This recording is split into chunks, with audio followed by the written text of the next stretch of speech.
قولی ربی زدنی علما ربی زدنی علما ربی زدنی علما اللہم فقہنی فی الدین اللہم انی اسألک المنافع ورزقا طیبا وعملا متقبلا اللہم انفعنی وعلمتنی وعلمنی ما ینفعنی وزدنی علما اللہم انی اعوذ بک من علم لا ینفع ومن قلب لا یخشع ومن نفس لا تشبع ومن دعوۃ لا یستجاب لها ربی ھب لی حکما والحقنی بالصالحین واجعل لی لسان صدق فی الآخرین واجعلنی من ورثۃ جنۃ النعیم۔ اعوذ باللہ من الشیطان الرجیم، بسم اللہ الرحمن الرحیم۔ دورہ قرآن 2024 اور آپ کا 15 پارہ انشاءاللہ آج اسٹارٹ ہو رہا ہے بنی اسرائیل سورت سے۔ نام ہے سبحان الذی، بسم اللہ الرحمن الرحیم۔ اور اس میں آپ کو پتہ ہے کہ واقعہ معراج جو ہے وہ ڈسکس ہونے جا رہا ہے، اور میں ابھی بھی آ رہی تھی نا، تو میرا جسے کہتے ہیں دل نہیں بھرا تھا، بڑی مشکل سے میں یہی پڑھتے ابھی آئی ہوں نا، تو اتنا خوبصورت یہ واقعہ ہے نا کہ محو ہو جاتے ہیں آپ جب پڑھ رہے ہوتے ہیں۔ تو بہرحال چلیں اب سب مل کے پڑھتے ہیں۔ اعوذ باللہ من الشیطان الرجیم، بسم اللہ الرحمن الرحیم۔ سورہ بنی اسرائیل۔ سبحان الذی اسریٰ بعبدہ لیلا من المسجد الحرام الی المسجد الاقصی الذی بارکنا حولہ لنریہ من آیاتنا انہ هو السمیع البصیر۔ پاک ہے وہ رب تعالیٰ جو اپنے بندے کو رات ہی رات میں مسجد حرام سے مسجد اقصیٰ تک لے گیا، جس کے آس پاس ہم نے برکت دے رکھی ہے، اس لیے کہ ہم اسے اپنی قدرت کے بعض نمونے دکھائیں۔ یقیناً اللہ تعالیٰ ہی خوب سننے والا اور دیکھنے والا ہے۔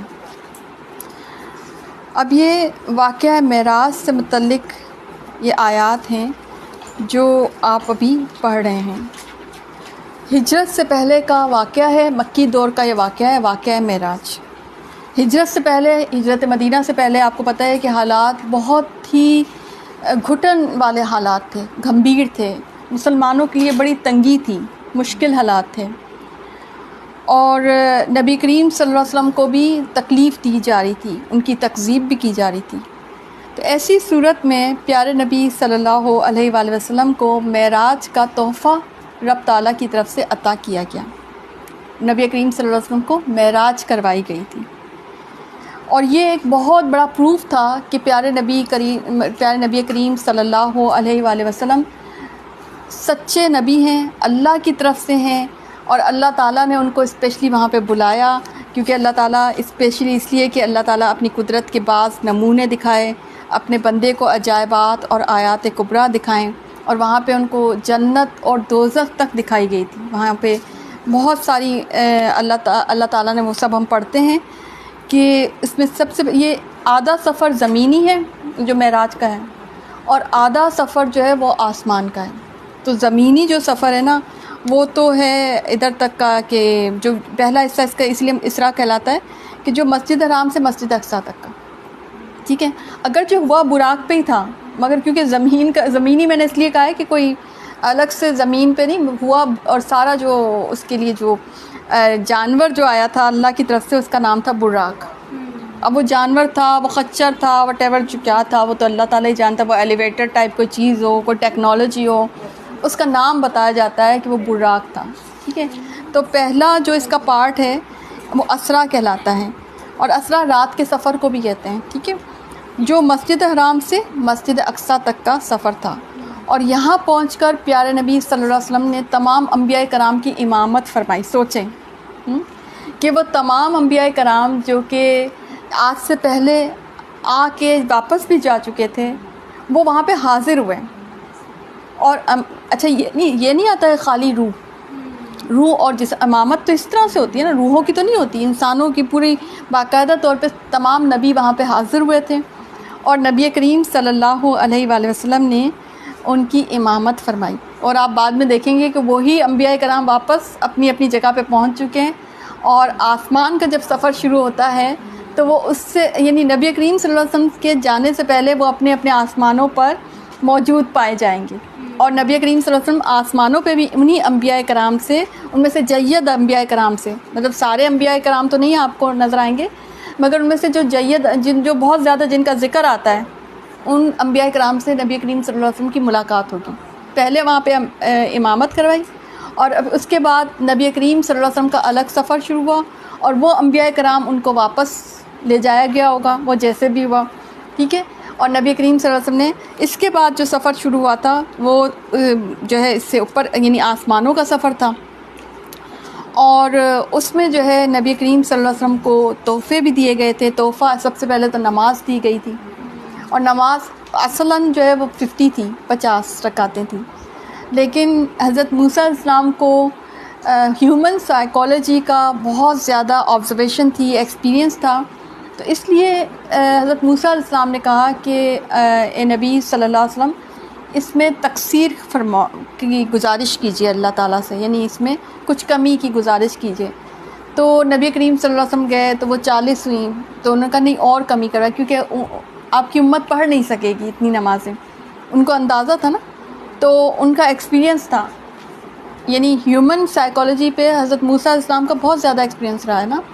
تو اور ان کا جن سے واسطہ پڑا نا وہ انتہائی بنی اسرائیل سے، تو وہ انتہائی جسے کہتے ہیں اگر ہم اپنی زبان میں کہتے ہیں ڈھیٹ قسم کی جو ہے نا وہ قوم تھی بنی اسرائیل.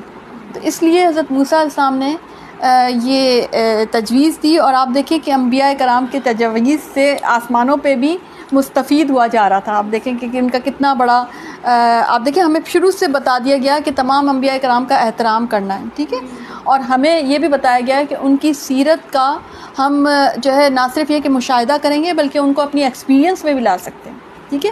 تو یہ جو ہم 5 نمازیں پڑھتے ہیں تو وہ ان میں اگر ہم کہیں کہ یعنی اگر جو کمی کروائی ہے تو وہ تو حضرت موسیٰ علیہ السلام نے کروائی ہے نا. ٹھیک ہے نا. تو بہرحال وہ 40 ہوئیں، پھر حضرت موسیٰ علیہ السلام نے واپس بھیجا، نہیں 40 بھی نہیں، پھر کہا 30، پھر 30 بھی کہا نہیں یہ بھی نہیں. پھر جب 5 ہو گئی نا، 5 ہو گئی نمازیں اللہ کی طرف سے، تو اس کے بعد بھی حضرت موسیٰ علیہ السلام نے کہا، کیونکہ پہلے زمانے میں نمازیں 2 ہوتی تھیں. یہ آپ کو بتا دوں پچھلی قوموں میں نمازیں 2 فرض تھیں. ٹھیک ہے. اور یہ ہماری شریعت میں ہوا ہے ایک صبح کی ایک شام کی، اس طرح سے ہوتا تھا. پچھلی تمام شریعتوں میں نمازیں تھیں مگر 2 ہوتی تھیں. یہ ہماری شریعت میں ہوا ہے کہ 5 نمازیں فرض ہوئیں. تو حضرت موسیٰ علیہ السلام کو تو یہ بھی زیادہ لگا، تو نبی کریم صلی اللہ علیہ وسلم شرما گئے. وہ حیا والے تھے نا، تو وہ شرما گئے. انہوں نے کہا کہ نہیں اب مجھے حیا آتی ہے کہ میں اللہ کے پاس جاؤں اور کہوں کہ مزید کمی کریں. تو نبی کریم صلی اللہ علیہ وسلم کی حیا کو اللہ تعالیٰ نے محسوس کر لیا اور اللہ تعالیٰ نے کہا کہ ہیں تو 5 یہ نمازیں مگر ان کا اجر 50 کے برابر ہی رہے گا. ٹھیک ہے. تو آپ دیکھیں اللہ تعالیٰ کتنا نوازنے والا رب ہے نا. اللہ تعالیٰ بہت سخی رب ہے، یعنی اگر آپ ان کو دیکھیں نا تو سخاوت ہے ان کی ہر چیز میں، اس طرح سے جیسے نوازنے والی کیفیت ہمیں رب تعالیٰ میں نظر آتی ہے. تو وہ بہرحال نمازوں والا معاملہ ہو گیا اور 5 نمازیں عطا کی گئیں. اور اس سے پتہ چلتا ہے کہ نماز تحفہ ہے. ہم نماز کو سم ٹائمز یہ سمجھتے ہیں کہ کوئی نعوذ باللہ کوئی بوجھ ہے یا بہت بڑی کوئی ذمہ داری ہے. نماز تو اللہ کی طرف سے تحفہ ہے کہ آ جاؤ بھائی میری بارگاہ میں حاضر ہو جاؤ. اور آپ کو پتہ ہے کہ ہر فرض نماز کے بعد جو ہے دعا قبول ہوتی ہے. ٹھیک ہے نا. تو اللہ تعالیٰ نے یہ تو ہمیں بہت بڑا تحفہ دے رکھا ہے حاضری کا. ٹھیک ہے. اور پھر وہاں پہ مختلف فرشتوں سے بھی ملاقات ہوئی تھی معراج میں، اور انہوں نے کہا تھا کہ اے محمد صلی اللہ علیہ وسلم اپنی امت کو حجامہ کا حکم فرمائیے. یہ ایک طریقہ علاج ہے اور آج کل تو بہت ہی فیمس ہو گیا ہے، جس میں سے فاسد جو خون ہے وہ نکالا جاتا ہے جسم سے. ٹھیک ہے. اور یہ ہر فرشتے کی جماعت نے پیغام دیا تھا امت کو. اور حضرت ابراہیم علیہ السلام بھی ملے تھے تو انہوں نے بھی ایک پیغام دیا. انہوں نے سب سے پہلے تو یہ کہا کہ اے محمد صلی اللہ علیہ وسلم امت کو میری طرف سے سلام پیش کیجئے. وعلیکم السلام. ٹھیک ہے نا. کیونکہ امت میں تو دیکھیں زندہ موت سب زندہ سبھی حیات اور وفات شدہ سبھی شامل ہیں، بعد میں آنے والے پہلے آنے والے سبھی شامل ہو گئے. تو اس لیے جب بھی میں یہ پڑھتی ہوں تو میں ہمیشہ حضرت ابراہیم علیہ السلام کو وعلیکم السلام بھی کہہ دیتی ہوں. ٹھیک ہے. تو حضرت ابراہیم علیہ السلام نے سلام بھیجا اور اس سے پتہ چلتا ہے کہ سلام کتنی بڑی چیز ہے نا، کہ انبیاء کرام، اور اس سے پتہ چلتا ہے کہ ان کی جیسے مہمانی، یعنی آپ ذرا اس کو ویژولائز کریں. واقعہ معراج جو ہے نا، میں ہمیشہ فیل کرتی ہوں، ظاہر ہے مجھے کچھ ایسے خواب بھی آئے تھے جس لیے مجھے اس کو جو ہے نا فیل کرنا زیادہ مزہ آتا ہے، اس کو ویژولائز کرنا. کیونکہ اس کو ویژولائز کر کے جب آپ پڑھیں گے اور سمجھیں گے نا تو آپ میرے چہرے پہ مسکراہٹ نہیں دیکھ رہے، تو اس طرح سے آپ بھی انجوائے کریں گے اس کو. مطلب آئی ریئلی انجوائے اٹ نا، کہ جب بھی میں یہ پڑھتی ہوں تو مجھے بہت مزہ آتا ہے، میں فیل کرتی ہوں اس ساری بات کو. تو حضرت ابراہیم علیہ السلام کو نے سلام پیش کیا اور ایک اور میسج بھی دیا کہ جنت کی مٹی پاکیزہ ہے اور عمدہ ہے، اس کا پانی میٹھا ہے اور وہ ایک چٹیل میدان ہے، اور اس کے لیے بہترین چیز ذکر کرنا ہے. سبحان اللہ والحمد للہ ولا الہ الا اللہ واللہ اکبر. یہ ذکر کرنا، وہاں پر درخت لگانا ہے. ٹھیک ہے، یعنی جب آپ یہ ذکر کریں گے، یہ جو تسبیح فاطمی بھی جس کو ہم کہتے ہیں، تو یہ ذکر جو ہے جب کوئی کرتا ہے تو اس سے کیا ہوتا ہے کہ وہاں پر درخت اگتے چلے جاتے ہیں. ٹھیک ہے، تو اس سے پتہ یہ چلتا ہے کہ جنت ایک میدان کی شکل میں ہے.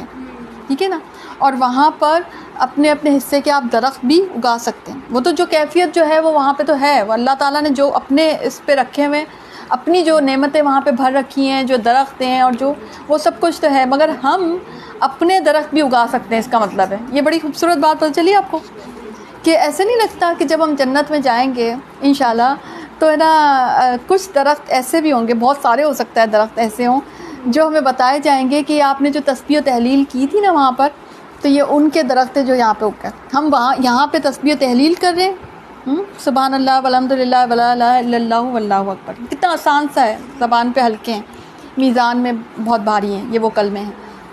تو جب یہاں پر ہم یہ تسبیح کرتے ہیں تو وہاں پر آٹومیٹکلی درخت لگا دیا جاتا ہے.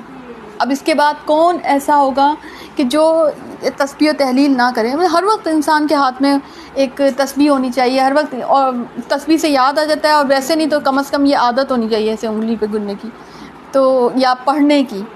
تو اس سے کیا ہوگا کہ آپ کے درخت وہاں پہ لگتے ہیں، آپ کے اپنے بھی. یعنی آپ دیکھیں نا کہ جنت میں اللہ تعالیٰ کی لگائی ہوئی نعمتیں ہیں. ٹھیک ہے، اس میں کچھ شجر کاری ہم نے بھی کی ہوئی ہوگی. کتنا خوبصورت معاملہ ہوتا ہے نا. صحیح، تو یہ بھی ہے ہوگا. ٹھیک ہے، پھر اسی طرح سے جو ہے نا سورہ بقرہ کی آخری 2 آیات تھیں، وہ بھی اللہ کے نبی صلی اللہ علیہ وسلم کو عطا کی گئی تھیں عرش کے خزانے کے نیچے سے. اچھا، اس سے پتہ چلتا ہے کہ عرش کے خزانے کے نیچے جو ہے وہ اللہ تعالیٰ نے، ہم خزانہ جس کو سمجھتے ہیں نا، اس سے انٹائر ڈفرینٹ اللہ کے ہاں خزانے. ہم جن کو کامیابی سمجھتے ہیں ان سے انٹائر ڈفرینٹ اللہ کے ہاں کامیابی ہے. ہم جن چیزوں کو بہت بڑا سمجھتے ہیں وہ بالکل اللہ کے ہاں اس کی کوئی حیثیت بعض اوقات نہیں ہوتی. ٹھیک ہے نا، تو اللہ تعالیٰ کے عرش کے خزانے کے نیچے سے سورہ بقرہ کی آخری جو 2 آیتیں وہ بھی عطا کی گئی تھیں. نبی کریم صلی اللہ علیہ وسلم کو 3 چیزیں مطلب اس طرح سے حدیث میں آتا ہے کہ عطا کی گئی تھی. ایک تو یہ 5 نمازیں جو اصل میں 5 تھیں، اصل میں 50 تھیں، اور نمبر 2 یہ کہ سورہ بقرہ کی آخری 2 آیات جو عرش کے خزانے کے نیچے سے عطا کی، اور نمبر 3 یہ کہ آپ کی امت کے ہر ایسے شخص کے ہلاک کرنے والے گناہ معاف کر دیے جائیں گے جو شرک سے بچتا رہے گا. سبحان اللہ. یعنی کبیرہ گناہوں کو، یعنی اتنی بڑی اللہ تعالیٰ نے گفٹ عطا کی. اللہ کے گفٹ ایسے ہوتے ہیں نا. ٹھیک ہے نا، اور ایسے ہی گفٹس کی ہمیں ضرورت ہوتی ہے. ٹھیک ہے، تو یہ کہ اگر کوئی بہت بڑے بڑے بھی گناہ کر لیتا ہے لیکن اگر وہ شرک نہیں کر رہا نا، تو اللہ تعالیٰ اس کے گناہ، اب یہ ہو سکتا ہے کہ جہنم میں سزا اس کے بھگت کر یا جیسے بھی، لیکن ایسے لگتا ہے کہ فائنلی اس کو جنت میں پہنچا دیا جائے گا. لیکن مسئلہ یہی تو ہے کہ شرک سے بچیں کیسے، ہے نا. باقی گناہ معاف تو ہو جائیں گے مگر یہ شرک، اسی سے تو بچنا مشکل ہے. اور اگر شرک اکبر سے انسان بچ بھی جائے تو شرک اصغر سے بچنا انسان کے لیے کتنا مشکل ہوتا ہے. مشکل ویسے تو نہیں ہے مگر بڑا آسان ہے. لیکن انسان جو ہے اس دنیا میں رہ کر بعض اوقات وہ اپنی ایسی ٹریننگ نہیں کر پا رہا ہوتا. یعنی پتہ نہیں اس کے اندر یہ کہاں سے چیز آتی ہے کہ ریاکاری، دکھاوا. حالانکہ کتنے نقصانات آپ کو بتا دیے گئے ہیں کہ اس سے نظر لگ جاتی ہے، اس سے حسد والی کیفیت آتی ہے، اس سے لوگوں کے دل مجروح ہوتے ہیں، اس سے جو ہے اور بہت ساری چیزیں آپ کو دنیاوی حادثات بھی ہو سکتے ہیں. یعنی جب آپ بعض اوقات ایسا ہوا لوگ آئی ڈیز کھول کے پتہ نہیں کیا کیا چیزیں ہو جاتی ہیں، تو دنیاوی حادثات بھی ہو سکتے ہیں. اللہ کی سخت ناراضگی کا معاملہ ہوتا ہے. آپ کی اپنی پرائیویسی جو ہے وہ ریویل ہو جاتی ہے. وہ سب چیزیں دیکھ کر پھر بھی ہم کہیں کہ نہیں جی ہم نے تو ریاکاری کرنی ہے، تو ہم جیسا بیوقوف پھر کون ہو؟ ہم سے زیادہ بڑا بیوقوف میرا خیال کوئی بھی نہیں ہوگا. ٹھیک ہے نا. تو ریاکاری یاد رکھیں کہ شرک اصغر ہے. اور آج کے زمانے میں اگر ہم شرک اکبر سے اکثر بچ جاتے ہیں نا، تو شرک اصغر سے میں نے دیکھا ہے کہ ہم جان بوجھ کے شاید بچنا نہیں چاہ رہے. ہمیں پتہ نہیں کیوں یہ جس سے نا عادت ڈیولپ ہو گئی ہمارے اندر کہ نہیں ہم نے دکھانا ہی دکھانا. ایسے لگتا ہے ہماری قوم کی حالت ایسی ہو گئی ہے کہ بغیر دکھائے کوئی چیز ہم وہ چیز استعمال ہی نہیں سکتے. آپ دیکھتے نہیں ہیں کھانا نہیں کھا سکتے لوگ جب تک تصویر اپلوڈ نہ کر دیں. مطلب میں تو حیران رہ جاتی ہوں جب میں کسی کی اس طرح کی چیزیں دیکھتی ہوں. اب یہ بھی کوئی اپلوڈ کرنے کی چیز تھی؟ یہ بھی کوئی میڈیا پہ ڈالنے کی چیز تھی کہ آج کل جیسے افطاری یا سحری کے اس قسم کی چیزیں؟ اب اس میں میڈیا پہ ڈالنے کا کیا معاملہ ہے کہ آپ نے کیا کھایا اور آپ نے کیا بنا رہے ہیں یا کس طرح سے مطلب آپ کیا پہن رہے ہیں, آپ کی کیا تیاری ہو رہی ہے, آپ شادی کیسے کر رہے ہیں, یہ دکھانے کی ایسا کیا ضرورت ہے؟ آپ کا معاملہ ہے نا. تو اللہ تعالیٰ سے ویسے ہی ڈرنا چاہیے کہ کہیں اللہ تعالیٰ ہماری بات پرست نہ کر لیں. آگے ابھی آپ پڑھیں گے آپ کہ ایسے لوگ جو فضول خرچی کرنے والے جو لوگ ہیں وہ تو شیطان کے بھائی ہیں. ٹھیک ہے, تو شرک اصغر سے بچنا بہت ضروری ہے. اور پھر وہاں پر جہنم دکھایا گیا نبی کریم صلی اللہ علیہ وسلم کو. ٹھیک ہے, نبی کریم صلی اللہ علیہ وسلم فرماتے ہیں کہ مجھے معراج کرائی گئی تو میں ایک قوم پر سے گزرا, ان کے ناخن تانبے کے تھے اور اس سے وہ اپنے چہرے اور سینے کو چیر رہے تھے. میں نے پوچھا اے جبریل علیہ السلام یہ کون لوگ ہیں؟ کہا گیا یہ وہ لوگ ہیں جو لوگوں کی کا گوشت کھاتے ہیں, ان کی عزتوں سے کھوئلتے ہیں. ٹھیک ہے, چہرہ اور سینہ عزت کی علامت ہوتی ہے نا, عزت اور وقار, مطلب کہ یہ لوگ غیبت کرتے ہیں. ٹھیک ہے, بتانے کے فرشتے کے بتانے کے اپنے انداز ہوتے ہیں, مطلب یہ تھا اس میں کہ یہ لوگ غیبت کرتے ہیں. ٹھیک ہے, اب بتائیں کہ غیبت کرنے کے بعد غیبت کا یہ انجام دیکھ کر یعنی جہنم میں ایسے لوگوں کو دکھایا گیا, تمثیلی انداز تھا نا, وہاں پہ دکھایا گیا کہ ایسے ہو رہا ہے. اور آج کل کے جو میڈیا کے جو لوگ ہیں آج کل کو سب کو پتہ ہے کہ تمثیلی انداز کیا ہوتا ہے دکھانے میں. ٹھیک ہے نا, تو وہاں پر یہ دکھایا گیا کہ اگر آپ ایسے کام کریں گے تو پھر ایسی یہ جگہ جو ہے نا ایسے لوگوں کے لیے. اور اسی طرح سے نبی کریم صلی اللہ علیہ وسلم فرماتے ہیں کہ میں کچھ لوگوں کے پاس سے گزرا جن کے منہ آگ کے کینچیوں سے کاٹے جا رہے تھے. اب آپ سوچیں, آگ کینچی بذات خود بھی بہت مطلب تیز ہوتی ہے کینچی, اور اوپر سے اس کے ساتھ آگ بھی, ذرا امیجن کریں تو وہ آگ کی تیزی بھی ساتھ میں شامل ہو جائے گی, اور وہ تپی ہوئی بھی ہوگی کیونکہ کینچی عام طور پہ لوہے کی ہوتی ہے, میٹل کی ہوتی ہے موسٹلی, تو اس کے ساتھ آگ بھی ہو, استغفر اللہ. تو ان کے منہ آگ کی کینچیوں سے کاٹے جا رہے تھے. پوچھا یہ کون لوگ ہیں؟ تو بتایا گیا یہ دنیا کے خطیب ہیں جو دوسروں کو تو نیکی کا حکم دیتے ہیں مگر خود اس پر عمل نہیں کرتے. یہ ہم سب کے لیے ہے کہ جب ہم کسی اور کو بتائیں نا کوئی کام تو دیکھ لیں ذرا کہ ہم خود بھی اس پر عمل کرتے ہیں یا نہیں کرتے. ٹھیک, تو یہ سارا تھا, اور اس میں اور بھی بہت کچھ تھا لیکن ظاہر مختصراً ہم ابھی آپ کو یہی بتا سکتے ہیں. اب ایک اور چیز جو یہاں پہ میں آپ کو مختصراً بتا دوں کہ واقعہ معراج جو تھا وہ مکی زندگی کا واقعہ تھا اور رات کے ایک حصے میں ظہور پذیر ہوا تھا. ایون کہ وہ جب واپس آئے تو ان کا بستر گرم تھا نبی کریم صلی اللہ علیہ وسلم کا, اور انہوں نے سب سے پہلے واپس آ کر ہانی کو یہ واقعہ بتایا تھا. اور جب حضرت ابو بکر صدیق رضی اللہ تعالیٰ عنہ کو پتہ چلا, ان کو کسی اور کے تھرو پتہ چلا تھا کہ یہ واقعہ حضرت محمد صلی اللہ علیہ وسلم نے بیان کیا, تو انہوں نے بغیر کسی پوچھ کے انہوں نے کہا تھا کہ اگر وہ کہہ رہے ہیں تو سچ کہہ رہے ہیں. اس کے بعد ہی ان کا لقب صدیق کا پڑا تھا. ٹھیک ہے, تو یہ جو ہے نا واقعہ بہت سے لوگ اس بات پر کرتے ہیں کہ یہ شاید واقعہ جو تھا کوئی خواب تھا یا کوئی روحانی سیر تھی. ایسا کچھ بھی نہیں تھا. یہ خواب جو تھا حالت بیداری میں تھا اور جسم اور روح سمیت نبی کریم صلی اللہ علیہ وسلم کو جو ہے یہ سارا معراج کروائی گئی تھی. ٹھیک ہے, تو یہ اگر کبھی بھی آپ کو کوئی یہ کیونکہ ایک فتنہ ہے جو کہ آج کل بہت زیادہ چل رہا ہے, معراج کے اوپر آپ کو لوگ اسپیشلی یوٹیوب پہ اور لوگ آپ کو فتنہ پھیلاتے بحثیں کرتے نظر آئیں گے, تو یہ آپ کو کلیئر کٹ ہو جانا چاہیے. کیونکہ پھر اس پہ اعتراض بھی کیا تھا مشرکین نے. اگر خواب ہوتا تو خواب کی تو بہت ساری حدیثیں بتائی ہوئی ہیں, تو ان کو اعتراض کس بات کو کرنا تھا؟ اتنا بڑا معاملہ ہی نہیں ہونا تھا. ٹھیک ہے, اور پھر انہوں نے اعتراض کیا, پھر انہوں نے کہا اچھا آپ بتائیں کہ نا مسجد اقصیٰ کے کتنے دروازے تھے, کھڑکیاں تھیں, کہاں پہ؟ تو نبی کریم صلی اللہ علیہ وسلم اب چھوٹا سا ایک پہر تھا نا جس میں امامت کروانی تھی, مین فوکس تو اس پہ کرنا تھا نا. اب کھڑکیوں اور دروازوں پہ تو نہیں نا نبی کریم صلی اللہ علیہ وسلم, اور گن کے کون بتا سکتا ہے. ٹھیک ہے, تو نبی کریم صلی اللہ علیہ وسلم اس وقت کہتے ہیں کہ میں ایک دم ایک لمحے کے لیے میں پریشان ہوا کہ میں ان کو یہ مجھے کہیں جھوٹا نہ قرار دے دیں. مشرکین مکہ اس طرح سے سوال جواب کر رہے تھے کہ آپ بتائیے، اور انہوں نے تو یہاں تک کہ شام سے ایک قافلہ آ رہا تھا ان سے بھی تصدیق کروا لی تھی. ٹھیک ہے، اور یہ جو سفر ہے نا وہ 40 راتوں کا ہے، 40 دن یا 40 راتوں کا سمجھ لیں. اتنا لمبا سفر ہے حرم سے مسجد اقصیٰ کا، اور یہ ایک چھوٹے سے رات کے ایک چھوٹے سے حصے میں ہوا تھا. تو جب بہرحال مشرکین مکہ نے جب پوچھا نبی کریم صلی اللہ علیہ وسلم سے کہ آپ بتائیے اس کے احوال بتائیے مسجد اقصیٰ کے، تو نبی کریم صلی اللہ علیہ وسلم فرماتے کہ میں اس وقت ممبر پہ چڑھا اور ممبر پر مسجد اقصیٰ یوں میرے سامنے لا کے کر دی گئی، اور میں ان کو جو وہ پوچھ رہے تھے میں ان کو وہ دیکھ دیکھ کے بتا رہا تھا.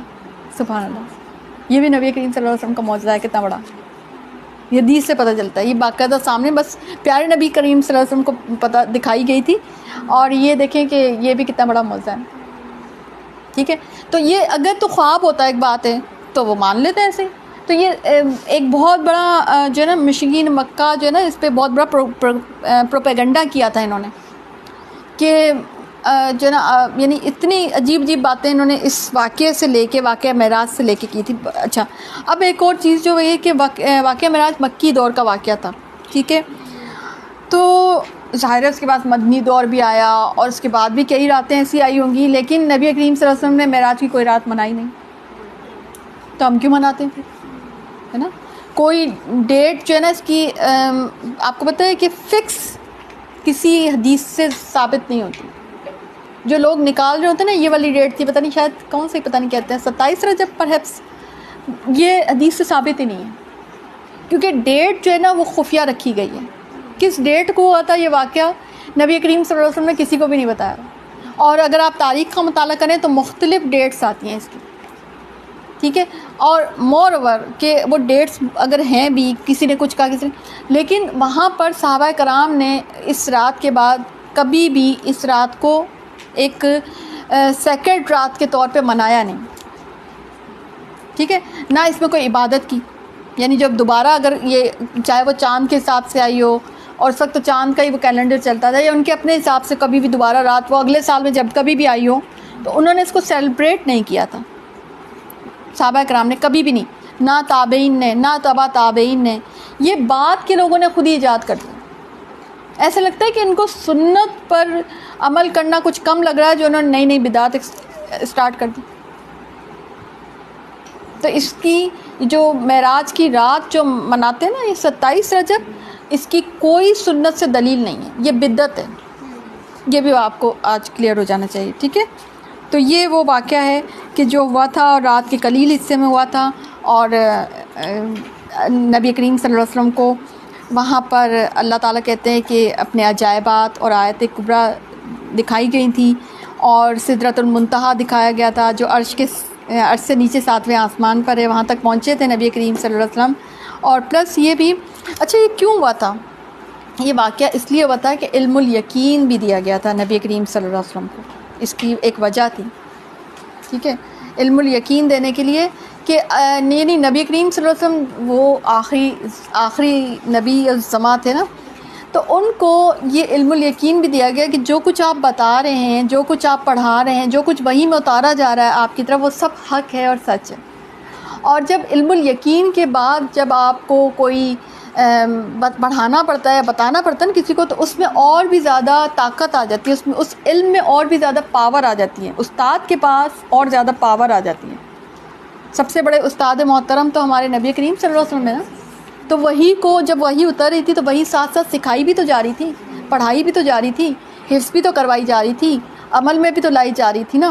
تو وہ سب جب نبی کریم صلی اللہ علیہ وسلم خود اپنی آنکھوں سے دیکھ کر آ گئے نا، تو ان کو یہ ایسے ہوا کہ وہ بتانے میں اور بھی زیادہ ان کے کانفیڈنس آیا. کیونکہ اس سے پہلے اگر آپ دیکھیں کہ کئی جگہوں پہ نبی کریم صلی اللہ علیہ وسلم کو جب کچھ عرصے وحی نہیں اتری تھی، تو نبی کریم صلی اللہ علیہ وسلم کو یہ محسوس ہوتا تھا جب بھی تھوڑی سی تاخیر ہو جاتی تھی کہ نبی کریم صلی اللہ علیہ وسلم سمجھتے تھے کہ شاید اللہ تعالیٰ ناراض ہو گئے، یا شاید مجھ پر وحی اب اترنا بند ہو گئی.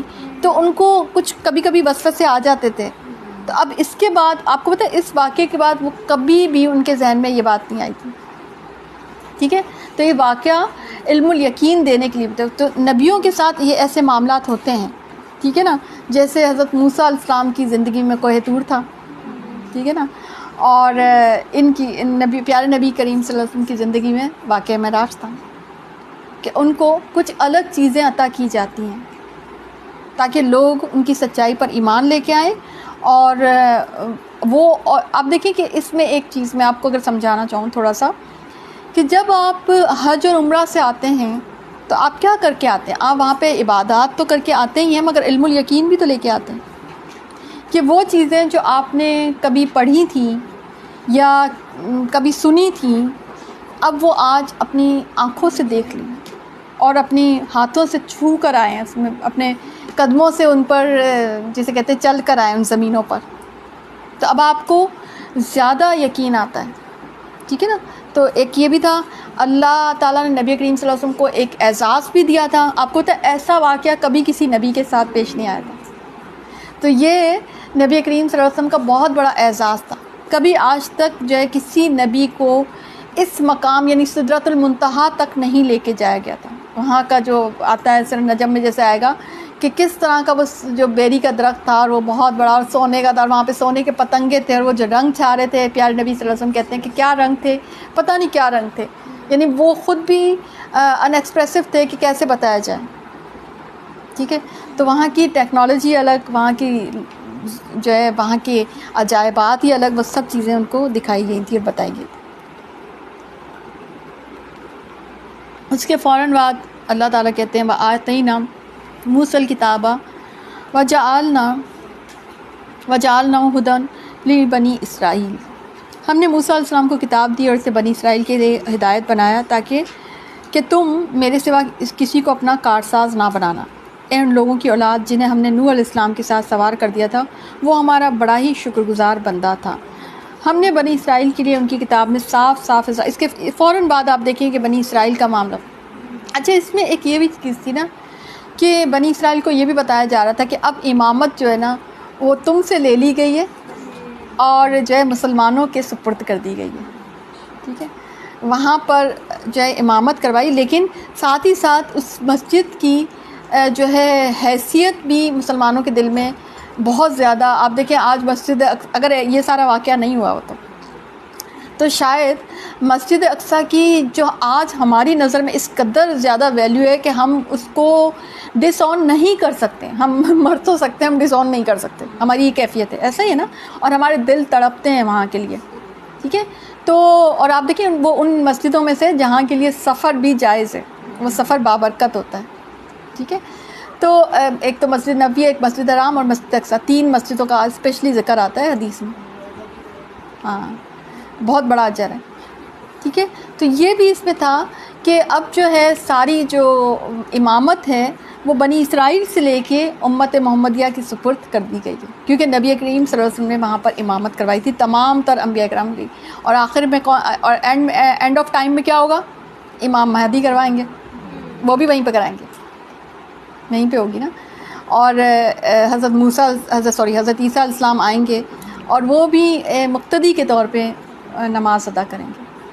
ٹھیک ہے نا. یہ اینڈ آف انشاءاللہ اللہ کرے جلدی وہ وقت آئے کہ ہم امت کو یکجا دیکھیں نا. ٹھیک. تو یہ سارا اس لیے یہاں پہ دیکھیے فوراً بعد موسیٰ علیہ السلام کا ذکر آتا ہے اور بنی اسرائیل کا ذکر آتا ہے. اب جو یہاں پہ آنا ہے نا، اپنے بنی اسرائیل کی نے ان کی کتاب میں صاف صاف فیصلہ کر دیا تھا کہ تم زمین میں 2 مرتبہ فساد برپا کرو گے اور بہت بڑی زیادتیاں، زبردست زیادتیاں کرو گے. ان دونوں وعدوں میں سے پہلے کے آتے ہی ہم نے تمہارے مقابلے پر اپنے بندے بھیج دیے جو بڑے ہی لڑاکے تھے، بس وہ تمہارے گھروں کے اندر تک پھیل گیا. اللہ کا یہ وعدہ پورا ہونا تھا. یہ اشارہ ہے اس ذلت اور تباہی کی طرف جو بابل کے جو فرما روات ہے بخت نصر کے ہاتھوں یہودیوں پر جو ہے نا نازل ہوئی تھی. اس نے یہودیوں کو قتل کیا تھا اور بہت بڑی تعداد میں غلام بھی بنا لیا تھا. ٹھیک ہے. اور یہ اصل میں ان کا ایک بہت بڑا گناہ یہ تھا کہ یہ نا استغفر اللہ یہ نا انبیاء کو قتل کرتے تھے. یعنی نہ صرف یہ کہ تحریف کرتے تھے اپنی کتابیں، ان کا بار بار قرآن میں ذکر آئے گا کہ بنو اسرائیل کا ایک بہت بڑا جرم یہ تھا، بنی اسرائیل جو یہ یہود ہیں، کہ یہ انبیاء کو اذیت بھی دیتے تھے، تحریف بھی کرتے تھے کتابوں میں اور قتل کر دیا کرتے تھے. تو انہوں نے اللہ کے نبی حضرت یشع علیہ السلام اور حضرت ارمیہ علیہ السلام کو یعنی ان کو تو قتل کر دیا تھا اور حضرت ارمیہ علیہ السلام کو قید کر لیا تھا. تو اس طرح سے جو ہے نا اس پہ پھر اسی طرح سے بخت نصر یا جالوت کے قتل کے بعد ہم نے تمہیں پھر سے مال اور دولت اللہ تعالیٰ کہتے ہیں کہ عطا کیا. اور یہ جب دوسری مرتبہ انہوں نے فساد برپا کیا کہ حضرت زکریا علیہ السلام کو قتل کر دیا اور حضرت عیسیٰ علیہ السلام کو بھی قتل کے در پہ تھے، تو جنہیں اللہ تعالیٰ نے اٹھا لیا تھا زمین پر، تو اس فساد کے نتیجے میں رومی بادشاہ جو ٹائٹس تھا نا، اس کو اللہ تعالیٰ نے ان کے اوپر مسلط کر دیا تھا، اور اس نے یروشلم پر بے در پہ حملے کیے تھے اور ان کو بہت زیادہ قتل عام کیا تھا یہود کا، اور جو بچے تھے ان کو قیدی بنا لیا تھا، ان کے اموال تک لوٹ لیے تھے، بیت المقدس کو اور ہیکل سلیمانی کو بالکل تباہ کر دیا تھا، اور ان کو جو ہے نا یہود کو بیت المقدس سے جلا وطن کر دیا تھا، اور ان کی ذلت اور رسوائی بہت زیادہ کی تھی، اور یہ ذلت اور رسوائی ان پہ آئی تھی تباہی کی. یہ 2 وعدوں کا ذکر آ رہا ہے. ٹھیک ہے، اس کی تفسیر کو اگر آپ کے پاس اپنے پاس موجود ہے تو اس کی تفسیر کو آپ دوبارہ سے، کیونکہ آپ کو پتہ ہونا چاہیے، اسی لیے میں نے آپ کو ڈیٹیل بیچ میں روک کر بتائی ہے. ٹھیک ہے، کہ زمین میں انہوں نے 2 مرتبہ فساد پھیلایا تھا، اور دونوں مرتبہ جو ہائی لیول کا فساد تھا وہ یہ تھا کہ انہوں نے انبیاء کو قتل کیا تھا. اس کے بعد ان پر اللہ تعالیٰ کہتا ہے کہ ہم نے اپنے بندے مسلط کیے کہ وہ تمہیں تباہ برباد کریں. تو بعض اوقات اللہ تعالیٰ جو ہے دنیا میں، یعنی اس سے وجہ کہ حکمران جو ہوتے ہیں وہ کسی قوم کی تباہی کا بھی سبب بنتے ہیں. یہ حکمران ہی مسلط کیے تھے نا اللہ تعالیٰ نے، جو ان کی تباہی کا سبب بن گئے. ٹھیک ہے، پھر ہم نے ان پر تمہیں غلبہ دیا، تمہارے دن پھیرے اور مال اور اولاد سے مدد کی، اور تمہارے بڑے جتھے والے بنائے. اگر تم نے اچھے کام کیے تو خود اپنے ہی فائدے کے لیے، اور اگر تم نے برائیاں کی تو بھی اپنے لیے. اچھا، اب آپ ایک اور چیز، یہ جو ہے نا یہ جمع ہو رہے ہیں وہاں پر کیونکہ آخری وقت، اینڈ آف ٹائم کے لیے، کیونکہ جو آخری لڑائی ہونی ہے نا وہ بھی اسی ایریا میں ہونی ہے، دمشق میں، اور یہ جو بیت المقدس فتح ہو جائے گا. اور آپ کو پتہ ہے کہ 70,000 قیدی 70,000 یہود جو ہے نا وہ موجود ہوں گے جب حضرت عیسیٰ علیہ السلام کا نزول ہوگا، اور جب وہ دروازہ کھولیں گے تو وہ اور یہ ابھی یہود جو ہے نا وہاں، اور دجال جہاں سے کرے گا نا خروج کرے گا، وہ اصفہان کا علاقہ بتایا جاتا ہے. اصفہان جو ہے نا وہ ایران میں ہے ابھی فی الحال. اصفہان آپ نے شاید نام سنا بھی ہو. اچھا، ایران میں آپ کو پتہ ہے کہ یہودی بہت زیادہ رہتے ہیں وہاں پہ. ان کے نا وہ بھی ہیں، ان کی مساجد کہہ لیں یا جو بھی ان کے جو ٹیمپلز ٹائپ چیز ہوتی ہے. اصفہان سے دجال خروج کرے گا، اور حضرت عیسیٰ علیہ السلام کا مقابلہ کرنے کے لیے یہ سارے کے سارے یہود جمع ہوں گے اور بیت المقدس میں جمع ہوں گے. ٹھیک ہے، تو اینڈ آف ٹائم میں دمشق اور فلسطین اور یہ ساری چیزیں جو آتی ہیں، جب آپ اس کا پورا مطالعہ کریں گے نا تو آپ کو پتہ چلے گا کہ یہ ابھی دوبارہ سے یہ معاملہ ہو. اچھا، اسی طرح سے ان کا جو سیکرڈ جو ان کا قبرستان ہے نا وہ ہے جبل زیتون پر ہے، اور وہ جو ہے وہاں پر ہے فلسطین کی طرف، یا جس اسرائیل کہہ دیں اس کو، اس طرف ہے. اور وہ جو ہے نا وہ ان کا سیکرڈ جسے کیا کہتے ہیں اس کو، مقدس ان کا قبرستان ہے. ہر یہودی وہاں پہ مرنا پسند کرتا ہے، یعنی ہر یہودی کی یہ خواہش ہوتی ہے، اور وہ سب وہاں پہ جمع ہو رہے ہیں. آپ کو پتہ ہے کہ یہود جمع ہو رہے ہیں کیونکہ ان کو ہے کہ ہمارا ایک مسیح آنا ہے، تو اس کا جو ہے ہم اس کو ویلکم کرنے کے لیے. ٹھیک ہے، وہ جو دجال جو ہے نا وہ اس کو، اچھا اب ان کی کتابوں میں ذکر ہے، آپ کو پتہ ہے کہ ان کی کتابوں میں ذکر کیا ہے، مسیح کس کو کہا گیا، اللہ نے کس کو مسیح کہا، اللہ تعالیٰ نے کہا حضرت عیسیٰ علیہ السلام نازل ہوں گے، وہ تو نازل ہو گئے تھے، اور ان کا تو انہوں نے انکار کر دیا تھا، انکار کر دیا تھا، ان کا تو انہوں نے انکار کیا تھا. ٹھیک ہے، اب جس مسیح کا وہ انتظار کر رہے ہیں نا وہ دجال ہے.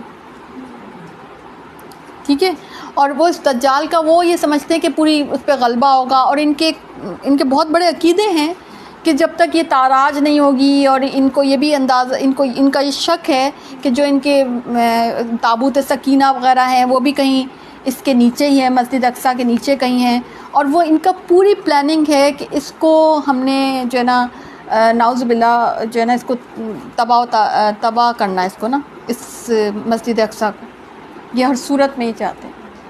ٹھیک ہے، یہ ان کی پوری پلاننگ ہے. اور یہ سارا جو قبضہ ہو رہا ہے فلسطین، کس طرح سے یہ تنگ کریں، کس طرح سے وہاں پہ لڑائی ہو رہی ہے نہتوں پہ، کس طرح سے یہ صرف اپنا یہ کہتے ہیں ہمارا علاقہ ہے اور جائیں آپ یہاں سے، یہ اس کو اپنے علاقے کی، اور یہاں پہ ایک بڑی جنگ ہونے والی ہے. اور وہ جو میدان ہے وہ بھی اسی طرف کا ہے جہاں جس وابق کا جو میدان کا جس کا ذکر آتا ہے احادیث میں، وہ بھی اسی طرف کا علاقہ ہے، ترکی اور فلسطین کے بیچ کا ایک علاقہ ہے۔ اور وہاں پہ اگر آپ دیکھیں گے نا، اگر آپ یوٹیوب پہ سرچ کریں تو وہ واقعی ایسا اتنا بڑا میدان ہے جیسے پرانے زمانے میں جنگی میدان نہیں ہوتے تھے، وہ اس طرح کا وہ بہت بڑا میدان ہے، جہاں پہ ایسے لگتا ہے کہ اینڈ آف ٹائم میں واقعی یہاں پہ کوئی جنگ کے لیے میدان الگ سے رکھا گیا ہے۔ ٹھیک ہے، تو یہ ساری چیزیں جو ہے ہونی ہیں، اور ابھی تو بہت کچھ باقی ہے، ابھی تو بہت کچھ ہونا ہے۔ اور ہم دیکھیں ہم کتنے آرام پسند لوگ ہیں نا۔ جہاد کے راستے میں آپ کو پتہ ہے جو چیز رکاوٹ ہوتی ہے نا، وہ آپ کی آرام پسندی ہوتی ہے، اور وہ آپ کا آرام پسند لائف سٹائل ہوتا ہے۔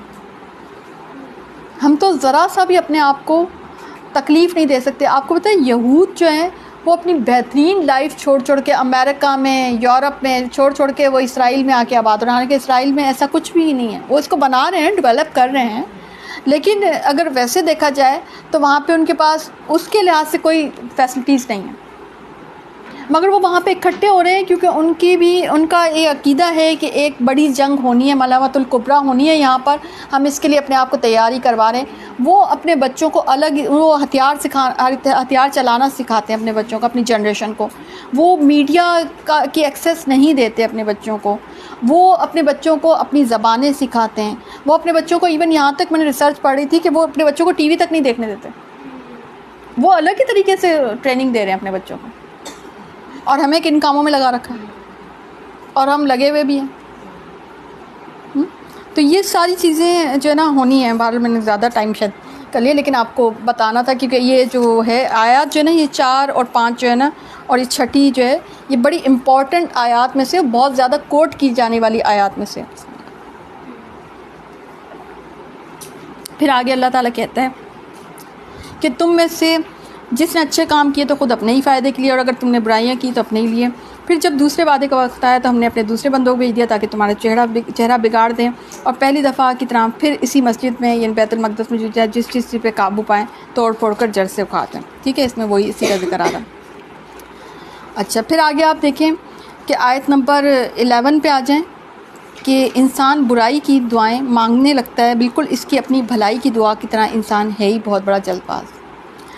اب اس میں انسان کو ایک تنبیہ کی جا رہی ہے کہ دعا جو ہے نا، ایک تو یہ کہ دعا میں جلدی نہیں بچانی چاہیے، اور دعا جو ہے نا بغیر سوچے سمجھے بھی نہیں مانگنی چاہیے، اور دعا میں بعض اوقات انسان صبر کا پہلو بھول جاتا ہے۔ ٹھیک ہے، دعا اور صبر کا یوں ساتھ ہے۔ اگر آپ ایک چیز آپ کیا کرتے ہیں کہ دعا مانگتے ہیں، اس کے بعد صبر، آپ دیکھیں پچھلے انبیاء کا آپ نے ابھی احوال پڑھتے ہوئے آ رہے ہیں، حضرت ابراہیم علیہ السلام کا احوال، حضرت زکریا علیہ السلام کا احوال، کتنا زیادہ صبر کہ وہ عمر ہی گزر گئی جس میں بچے ہوتے ہیں یا بچوں کی پرورش کی جاتی ہے، اب تو وہ خود ایسے ہیں کہ وہ خود بڑھاپے کو پہنچ گئے ہیں۔ ٹھیک ہے نا، اگر آپ دیکھیں ہم لوگ کتنے جلد باز ہیں کہ اگر ہماری دعاؤں میں تھوڑا سا لیٹ ہو جائیں، جبکہ ہم عام انسان ہیں، ٹھیک ہے، تو ہم سب مایوس ہونے لگتے ہیں، اور اگر ہمیں تھوڑی دیر کے بعد دعا وہ ہماری قبولیت کے ساتھ مل جائے تو ہم اس کو، میں نے اکثر لوگوں کو ناشکری کے رویے پہ دیکھا ہے کہ اب کیا، اب تو وقت ہی گزر گیا، میں نے ایسے جملے سنے ہیں۔ ٹھیک ہے، تو دعا کا اس میں یہاں پہ ایک تو بات یہ بتائی، دوسری چیز یہ کہ بعض اوقات انسان اپنے لیے برائی مانگ لیتا ہے۔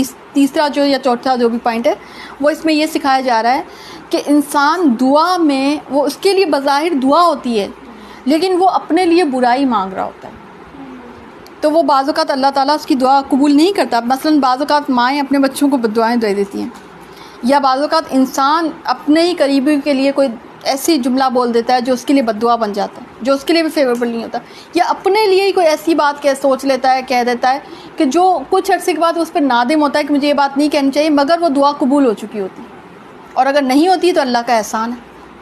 ٹھیک ہے، تو کرنا کیا چاہیے کہ کبھی بھی ایسی دعا نہیں مانگنی چاہیے، اسپیشلی والدین کو اس معاملے میں بہت زیادہ کیئرفل ہونا چاہیے کہ کبھی ایسا نہ ہو کہ آپ اپنے بچوں کی کسی بات سے ناراض ہو کر کوئی خدا نخواستہ بد دعا والے سینس میں، کیونکہ والدین کی بد دعا فوراً لگ جاتی ہے۔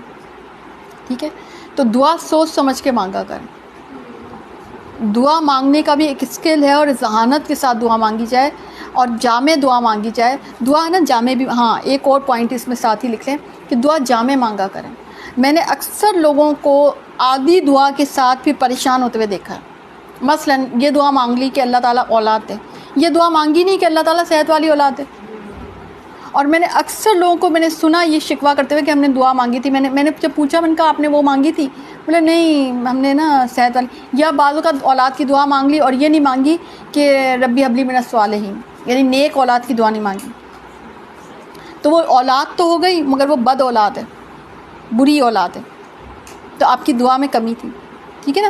تو کمپلیٹ دعا مانگ لیا کریں, پوری ہے نا پورا پیراگراف اللہ کے سامنے پیش کیا کریں لٹرلی, کہ جو آپ کو جو چیزیں چاہیے نا وہ پوری ایکسپلین. آپ دیکھیں زکریا علیہ السلام نے پورا خطبہ دعائیہ خطبہ پیش کر دیا.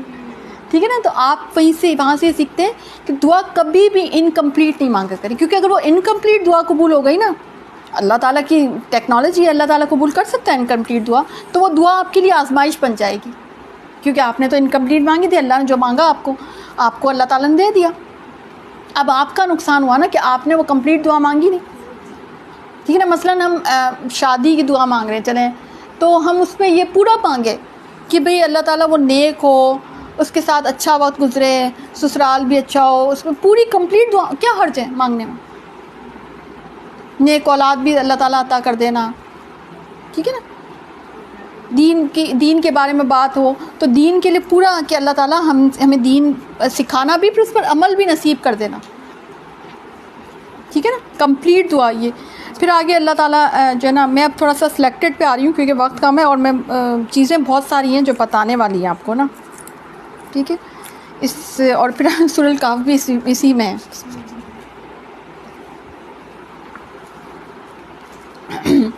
آیت نمبر 14 میں بھی 13 اور 14 میں بھی ایک آپ کا عقیدہ کلیئر کیا جا رہا ہے, آپ کا کانسیپٹ کلیئر کیا جا رہا ہے. وَكُلُّ إِنسَانٍ, ہر انسان کی برائی اور بھلائی کو اس کے گلے میں لگا دیا گیا ہے. ٹھیک ہے. عَزَّمْنَهُ طَائِرَهُ فی ان کہتے ہیں گلے کو. ٹھیک ہے. اور بروز قیامت ہم اس کے سامنے اس کے نامہ اعمال نکال لیں گے جس سے وہ اپنے اوپر کھلا ہوا پائے گا. لے خود ہی اپنی کتاب پڑھ لے, آج تو خود ہی اپنا حساب لینے کو کافی ہے. اب یہاں سے ایک اور چیز, ہر انسان کی خوش بختی یا نیک بختی اور بد بختی یا برائی وہ اس کے ساتھ ہوتی ہے. اور ایک حدیث میں آتا ہے 4 مہینے کے حمل پر فرشتہ ماں کے پیٹ پر بچے کا رزق, اس کی عمر, اس کی خوش بختی یا بد بختی لکھ کر چلا جاتا ہے. ٹھیک ہے. یعنی خوش بخت انسان یا بدبخت ہے, یہ فیصلہ اللہ تعالیٰ اس کے دنیا میں آنے سے پہلے کر دیتا ہے. اب آپ پہلے یہ پوچھے کوئی کہ خوش بخت اور بدبخت کون ہے؟ خوش بخت وہ ہے جو مومن والی زندگی گزارے گا, جو مومن والی آخرت پہ پہنچے گا, ایمان والی جو ہے نا, اینڈ تک وہ ایمان والی, اس کو کلمے پہ موت نصیب ہوگی, اس کا اختتام بھی ایمان پہ ہوگا, اور اس کو فائنلی جنتی جو ہوتا ہے نا, دوسرے لفظوں میں یوں سمجھ لیں جنتی انسان خوش بخت ہے. خوش بختی ہماری والی خوش بختی نہیں کہ بھائی اس کو پیسے بڑے کیا کہتے ہیں وہ چمچہ لے کے, سونے کا چمچہ لے کے پیدا ہوا, ایسے کہتے ہیں نا ہمارے یہاں, وہ خوش بختی ہمارے یہاں شاید اس لیے یہ سمجھا جاتا ہے بچوں کا. نہیں, یہ والی خوش بختی اللہ کے یہاں اس کی ویلیو نہیں ہے. اللہ تعالیٰ بعض اوقات رزق اس کو بھی دے دیتا ہے جس کو وہ ناپسند کرتا ہے, اللہ تعالیٰ رزق اس کو بھی کم کر دیتا ہے جس کو وہ بہت پسند کرتا ہے. تو رزق تو ہے نا اللہ کی پسندیدگی یا اللہ کی ناپسندیدگی کا پیمانہ نہیں ہے. ٹھیک ہے. رزق کو تو رکھ دے سائڈ پہ. ٹھیک ہے. ہاں خوش بختی بدبختی ہو سکتی ہے. ٹھیک ہے. اور اچھا اب اس پہ آپ دیکھیں کہ اس سے ایک اور بات آپ نے نوٹس کی کہ ماں باپ کا دین اور ایمان اور عمل ان اولاد کے دین اور ایمان اور عمل پہ کتنا زیادہ افیکٹو ہے. اگر آپ سورۃ الکہف میں آگے پڑھیں گے کہ ان کا باپ نیک تھا جو خزانہ بچایا گیا, ان کا باپ نیک تھا تو ان کی اتنی حفاظت ہو رہی ہے. ٹھیک ہے. اللہ تعالیٰ کی طرف سے خضر مقرر کر دیے گئے کہ وہ دیوار جو ہے وہ کھڑی کر دی, اور وہی نیچے جو ہے نا وہ نیک اچھا ان بچوں کی ایسی کوئی خوبی نہیں نظر آ رہی, مگر وہ جو باپ ہے نا وہ نیک تھا. ٹھیک ہے نا. ہاں حلال کمائی تھی, ظاہر نیک تھا تو وہ حلال کمائی تھی. ٹھیک ہے نا. صحیح ہے. تو یہ ایک اور چیز آپ دیکھ لیں کہ انسان کی خوش بختی اور بدبختی، یعنی اس سے یہ پتہ چلتا ہے کہ انسان خوش قسمت بھی ہوتا ہے اور بد قسمت بھی ہوتا ہے. اور وہ اس کی خوش قسمتی اور بد قسمتی ہم تو کسی اور پیمانے میں لیتے ہیں نا. یہ بد قسمت ہے، اس کی ہمارے ہاں تو اس طرح کے پیمانے، بھئی خدا نخواستہ اس کی شادی لیٹ ہو گئی تو، یا ہماری کوئی خدا نخواستہ کوئی حادثہ آ گیا کوئی، تو ہم اس کو ریلیٹ کر دیتے ہیں. ہم اس کو ریلیٹ دیکھیں آزمائش یا اپنے گناہ کے ساتھ نہیں کرتے، ہم اکثر و بیشتر اس کو قسمت کے ساتھ کرتے ہیں. ایون بچوں کو بھی دینا چاہیے ویسے دعا نصیب کی، مگر بچوں کو اکثر ہم کہتے ہیں نصیب اچھا کرے اللہ تعالیٰ اس کا، ٹھیک ہے نا. اچھا نصیب اچھے سے ہمارے ذہن میں کیا چل رہا ہوتا ہے؟ کیا ہاں صحیح ہے کہ انسان اچھا ملے، شادی اچھی ہو، اور یہ سب چیزیں چل رہی ہوتی ہیں نا. اللہ کے یہاں خوش بختی یہ ہے کہ انسان مومن والی زندگی گزارے، ایک مومنہ بن کے زندگی گزارے، اور اس کو جنتی والی زندگی. یعنی ایسے لگتا ہے کہ ایک بچے کا دنیا میں آنے سے پہلے ہی فیصلہ ہو جاتا ہے کہ جنتی ہے یا دوزخی ہے. اب اس سے کیا دیکھیں، پیرنٹ ٹو بھی جو ہے نا، ان کا ایمان بڑا اثر کرتا ہے ان کی اولاد کے اوپر. ہم اس وقت ہے نا عجیب اس میں ہوتے ہیں. ہم جب ہماری یہ پوزیشن چل رہی ہوتی ہے نا، ہم اس وقت اپنے دین کو بچانے کے علاوہ سارے کام کر رہے ہوتے ہیں. ہم اپنے دین کا یعنی ماں باپ پہ کتنی بڑی اب ذمہ داری آ گئی، ٹھیک ہے نا. اچھا ایسا بھی ہوتا ہے کہ اللہ کسی پہ ایسا بھی معاملہ کر دیتا ہے کہ اس کی مرضی ہے، یہ ویسے چوائس ہے کہ بعض اوقات ماں باپ اتنے ہو سکتا ہے نہ ہوں، نیک نہ بھی ہوں، اللہ نے بس چوز کر رکھا ہے اس کو، تو وہ نیک اس کے اوپر لکھ دیا جا سکتا ہے، ٹھیک ہے نا. تو ماں کے پیٹ پر اس کے ساری چیزیں لکھ دی جاتی ہیں، جیسے کوئی چپ میں جیسے نہیں ہوتا، لکھ دی جاتی ہے کہ یہ بدبخت ہوگا یہ بچہ یا خوش قسمت ہوگا، اس کی عمر کتنی ہوگی، اس کا رزق کتنا ہوگا، اس کا سارا کچھ. پھر ہم ان چیزوں کے لیے کیوں خوار ہوتے پھرتے ہیں؟ پھر ہمیں ان چیزوں کے لیے کیوں پریشان ہوتے ہیں کہ رزق کا تو وعدہ اللہ تعالیٰ نے کر دیا، اور وہ تو لکھا ہوا ہے، جو لکھا ہے وہی. ہاں ہماری آزمائش یہ ہے کہ ہم حلال سے کماتے ہیں یا حرام سے کماتے ہیں. لکھا ہوا جو نصیب میں وہی ملے گا، ٹھیک ہے. تو اس لیے اس کو تو آپ سوچیں نہیں کہ ہم اس کو زیادہ کر لیں گے یا اس کو کم کر لیں گے. آپ کی آزمائش جو ہے نا وہ یہ ہے کہ آپ حلال سے کماتے ہیں یا حرام سے کماتے ہیں، ٹھیک ہے. تو یہ بات آپ کو انشاءاللہ آپ کے ذہن میں کلیئر ہو جانی چاہیے. اور جو اینڈ میں یہی کہ اللہ تعالیٰ کتاب یعنی کہ اعمال نامہ دے گا، اور جو راہ راست حاصل کر لے وہ خود اپنے بھلے کے لیے رائے یافتہ ہوتا ہے. جو بھٹک جائے اس کا بوجھ اسی کے اوپر ہے، کوئی بوجھ والا کسی اور کا بوجھ اپنے اوپر نہ لا دے گا. اور ہماری سنت نہیں کہ رسول بھیجنے کے بعد، یہاں پہ رسول سے مراد رسول ہے، ٹھیک ہے، رسول بھیجنے سے پہلے ہی عذاب کرنے لگے.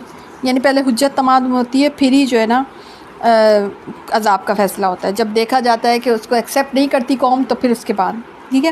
اور اس سے پہلے جو راہ راست حاصل کر لے، یعنی من اہتدی فانما یہتدی لنفسہ، کہ جو ہدایت حاصل کر لے، اللہ تعالیٰ ہدایت اس کو دے دے اور وہ ہدایت کے راستے پہ چلے تو اس کا اپنا فائدہ ہوتا ہے.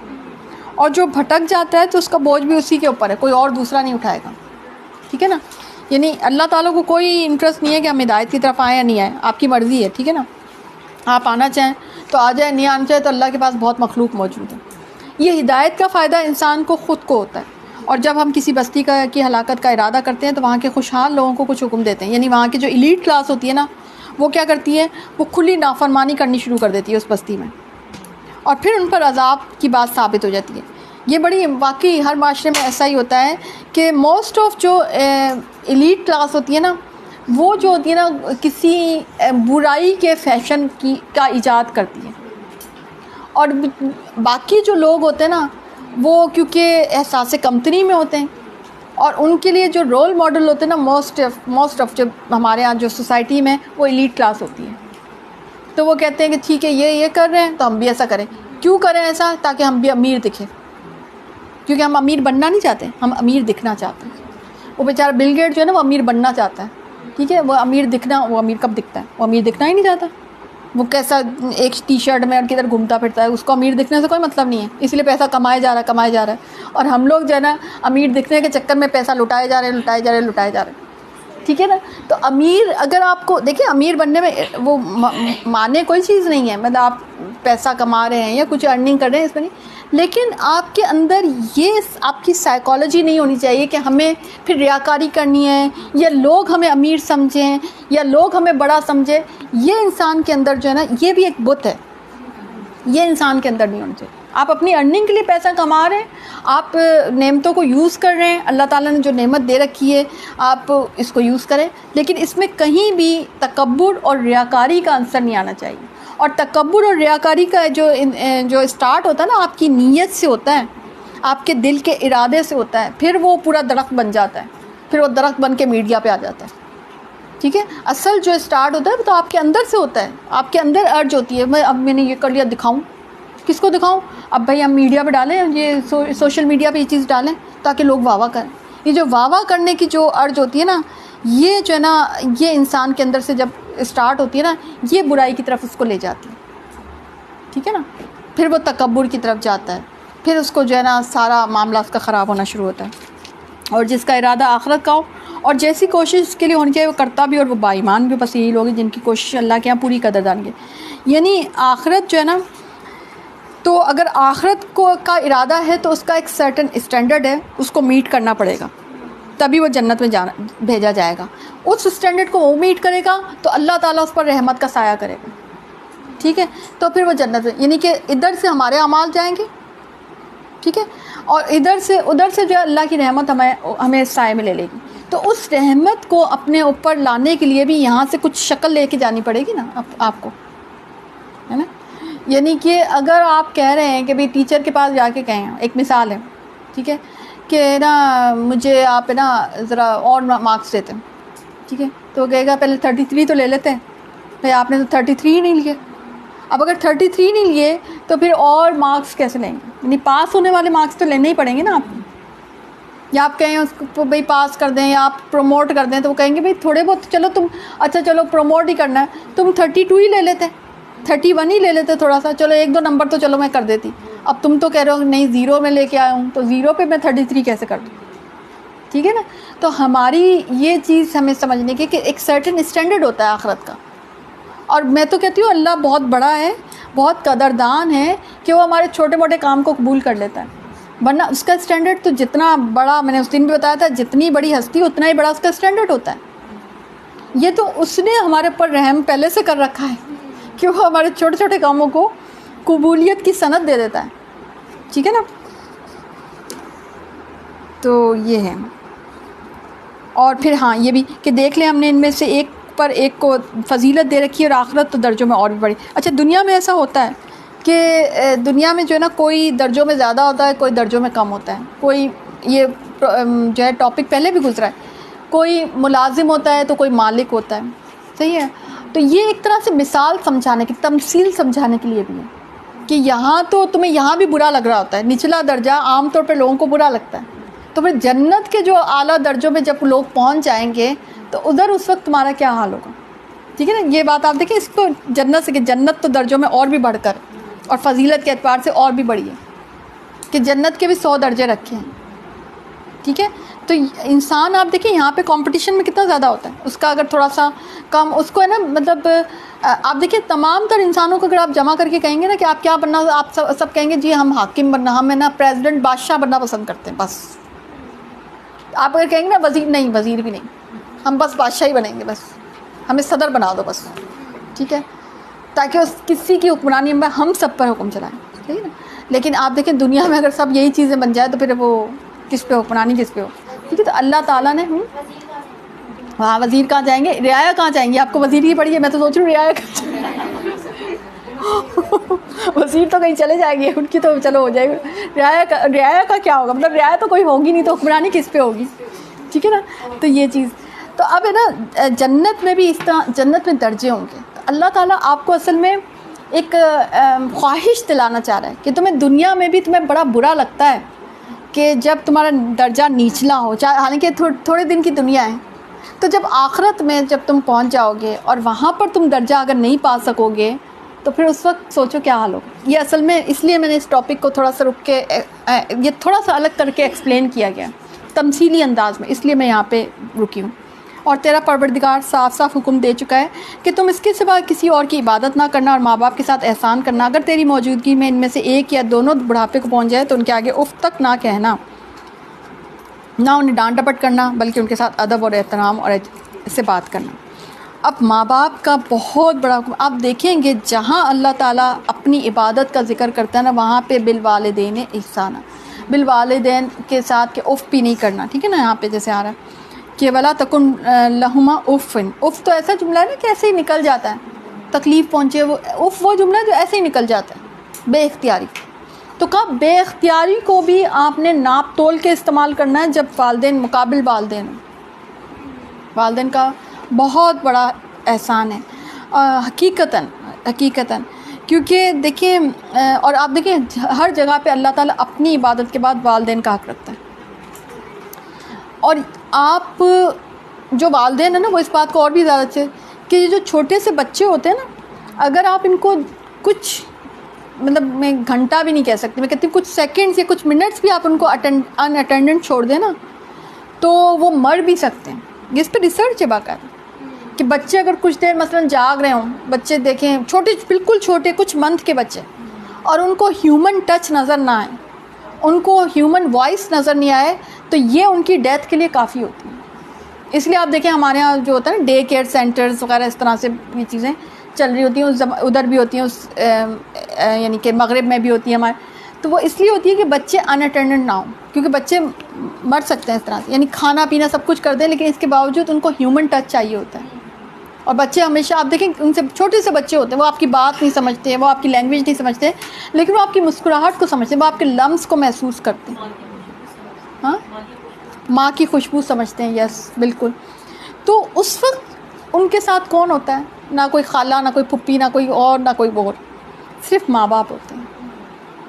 ان کی اتنی زیادہ کیئر جو ہے نا، یعنی میں کہتی ہوں کہ اللہ کے بعد اگر کوئی زندگی دیتا ہے نا بچوں کو، تو وہ ان کے ماں باپ دیتے ہیں لٹرلی. کیونکہ ماں باپ ان کی اس طرح سے کیئر کرتے ہیں، وہ اپنی کیئر بھول جاتے ہیں، ان کی اپنی زندگی ختم ہو جاتی ہے، وہ بھول جاتے ہیں وہ پہلے کیا تھے کیا نہیں، وہ بس ان کے لیے وقف ہو جاتے ہیں. اب اتنی قربانی والے ماں باپ، اور یہ قربانی ہر ماں باپ دیتے ہیں، چاہے وہ دنیا دار ہوں چاہے وہ دیندار. اسی لیے یہاں پہ آپ دیکھیں دنیا اور دیندار کا فرق ہی نہیں آ رہا، بس ماں باپ کا ذکر آ رہا ہے.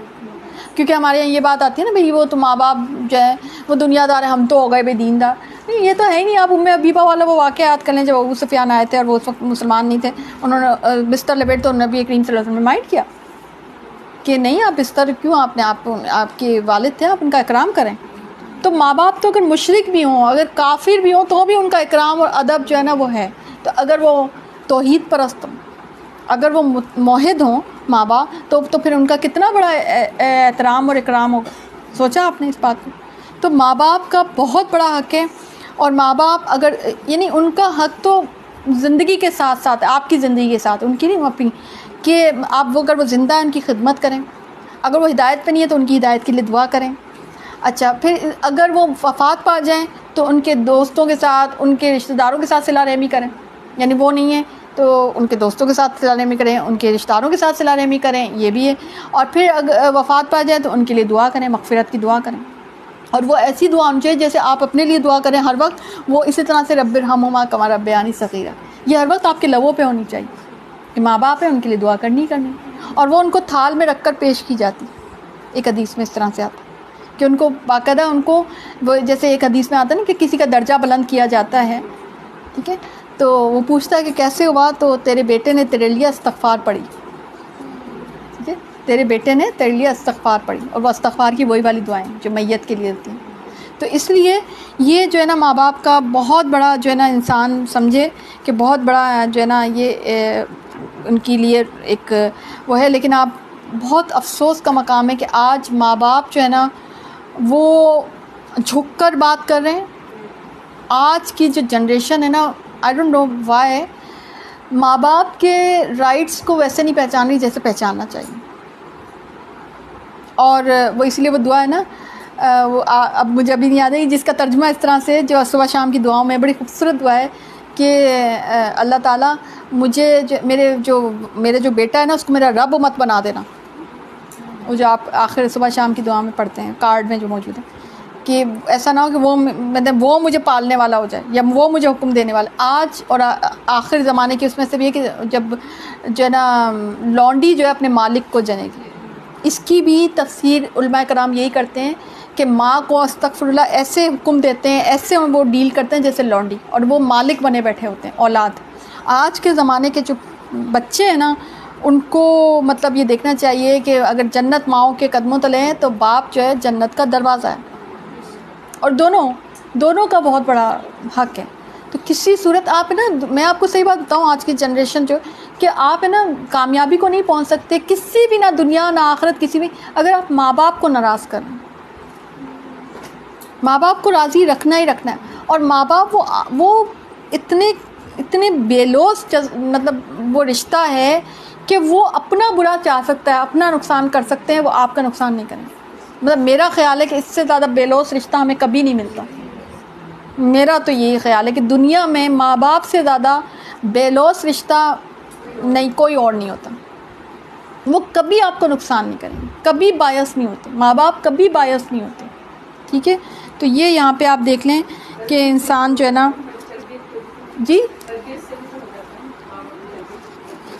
ہاں بالکل۔ کیا ساجدہ کیا بولنی تھی؟ تربیت کا کیا کہ بچوں کی، ہاں اثر پڑتا ہے، بالکل بالکل بالکل،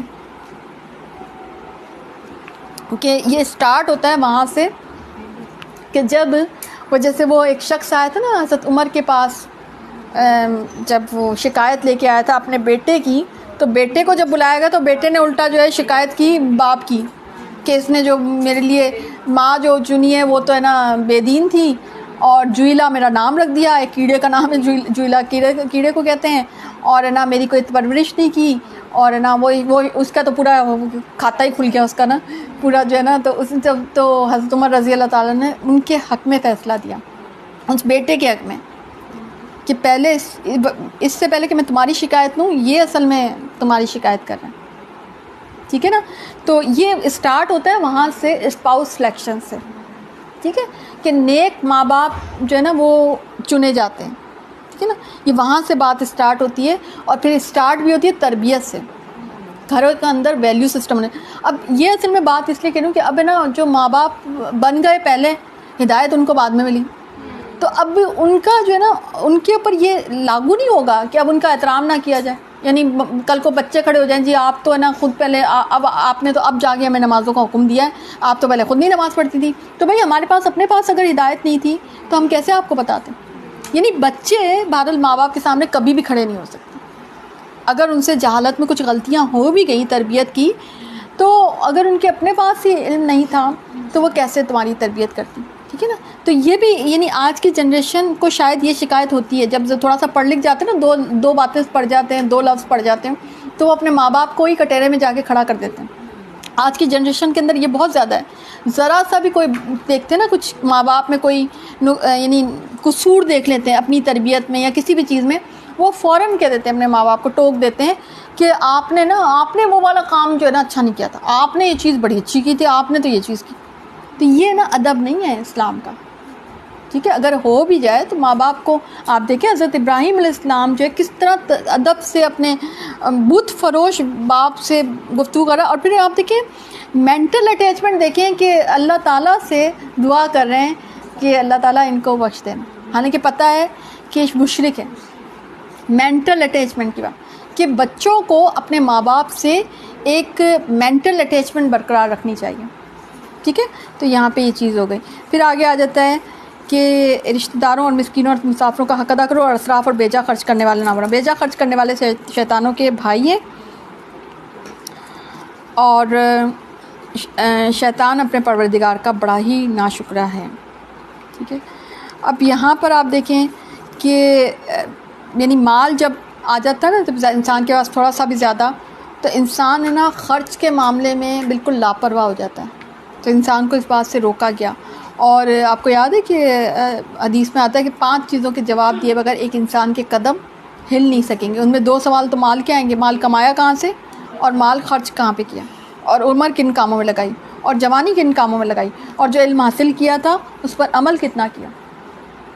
تو یہ 5 سوال ہوں گے، ان میں سے 2 سوال آپ کی کسب کے آ رہے ہیں کہ پہلی بات تو کمایا کہاں سے، آیا وہ حلال تھا یا نہیں تھا، اور جب حلال چلو کما لیا، ادھر اگر ہم اکثر و بیشتر اب یہ اتنی سمجھ بوجھ آ گئی ہے مومنین میں کہ حلال کا ہم خیال رکھ لیتے ہیں، لیکن جب اسراف پہ آتے ہیں نا، یا جب اسراف مطلب خرچ بامعنی خرچ، اسراف صرف خرچ کو بھی کہتے ہیں، تو جب اخراجات پہ آتے ہیں یا خرچ کرنے پہ ہم آتے ہیں نا، یا تو اس وقت جو ہے نا ہم یہ بھول جاتے ہیں کہ حلال جو ہے خرچ کہاں ہے اور حرام خرچ کہاں ہے. یعنی یہ میرا خیال ہے ٹاپک یا یہ شاید ورڈ ہی ہمیں شاید پہلی دفعہ ہی پتہ چلا کہ حلال خرچ اور حرام خرچ کیا ہے.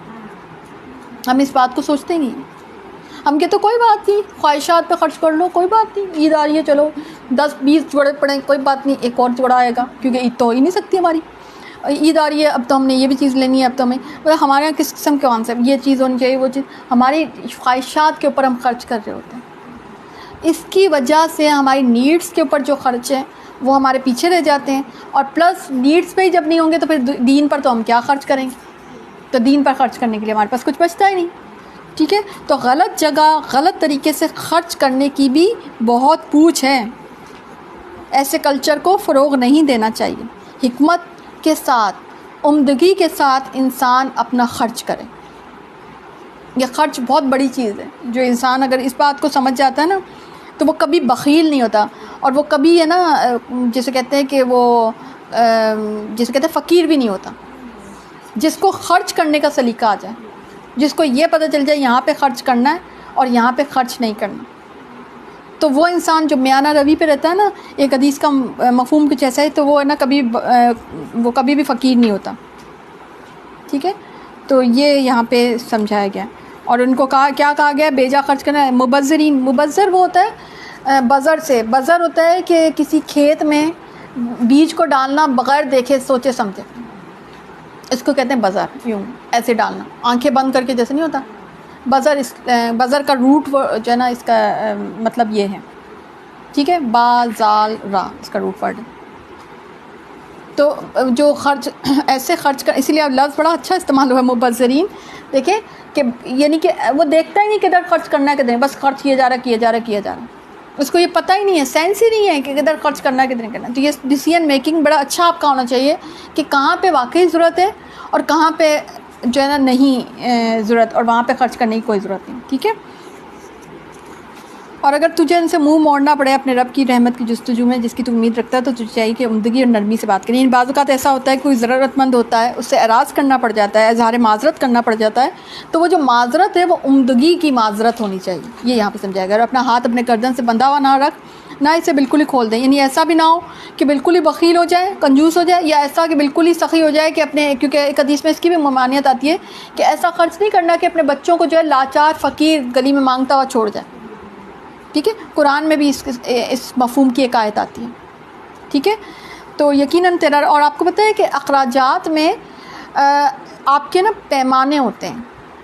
جب آپ خرچ کی بات ہوتی ہے نا، اسپیشلی مرد کو حاکم بنایا ہے، یا اگر عورت کو بھی گھر کا خرچ دیا گیا ہے، تو اس میں جو ہے نا آپ کے پیمانے ہوتے ہیں کہ سب سے پہلے کس پہ خرچ کرنا ہے؟ اپنے گھر کے لوگوں پہ خرچ کرنا ہے. مرد ہے تو اپنی بیوی پہ خرچ کرے گا، صدقہ شمار کیا گیا. اسی طرح سے اپنے والدین پہ خرچ کرے گا، اپنے بچوں پہ خرچ کرے گا. اس کے بعد اور رشتہ داروں کی بچہ ہے تو اور رشتہ داروں کی بات آئے گی. اس طرح سے اسی ترتیب کے ساتھ. لیکن ہمارے ہاں یہ پیمانے بڑے غلط ہیں. وہ اپنی چوائس سے خرچ کرتے ہیں. ہمارے لوگ اللہ کی چوائس سے خرچ نہیں کرتے ہیں بلکہ اپنی چوائس سے خرچ کرتے ہیں. اسی لیے خرچ کے معاملے میں ہم گناہ گار ہو رہے ہوتے ہیں. مطلب کتنی عجیب بات ہے نا کہ یہ تو وہ چیز ہے جو اللہ تعالیٰ نے ہمیں، اللہ تعالیٰ نے مال کو خیر کہا ہے، اور ہم اس خیر کے معاملے میں بھی گناہ گار ہو رہے ہیں کیونکہ ہم نے صحیح جگہ پہ خرچ ہی نہیں کیا. ٹھیک ہے نا.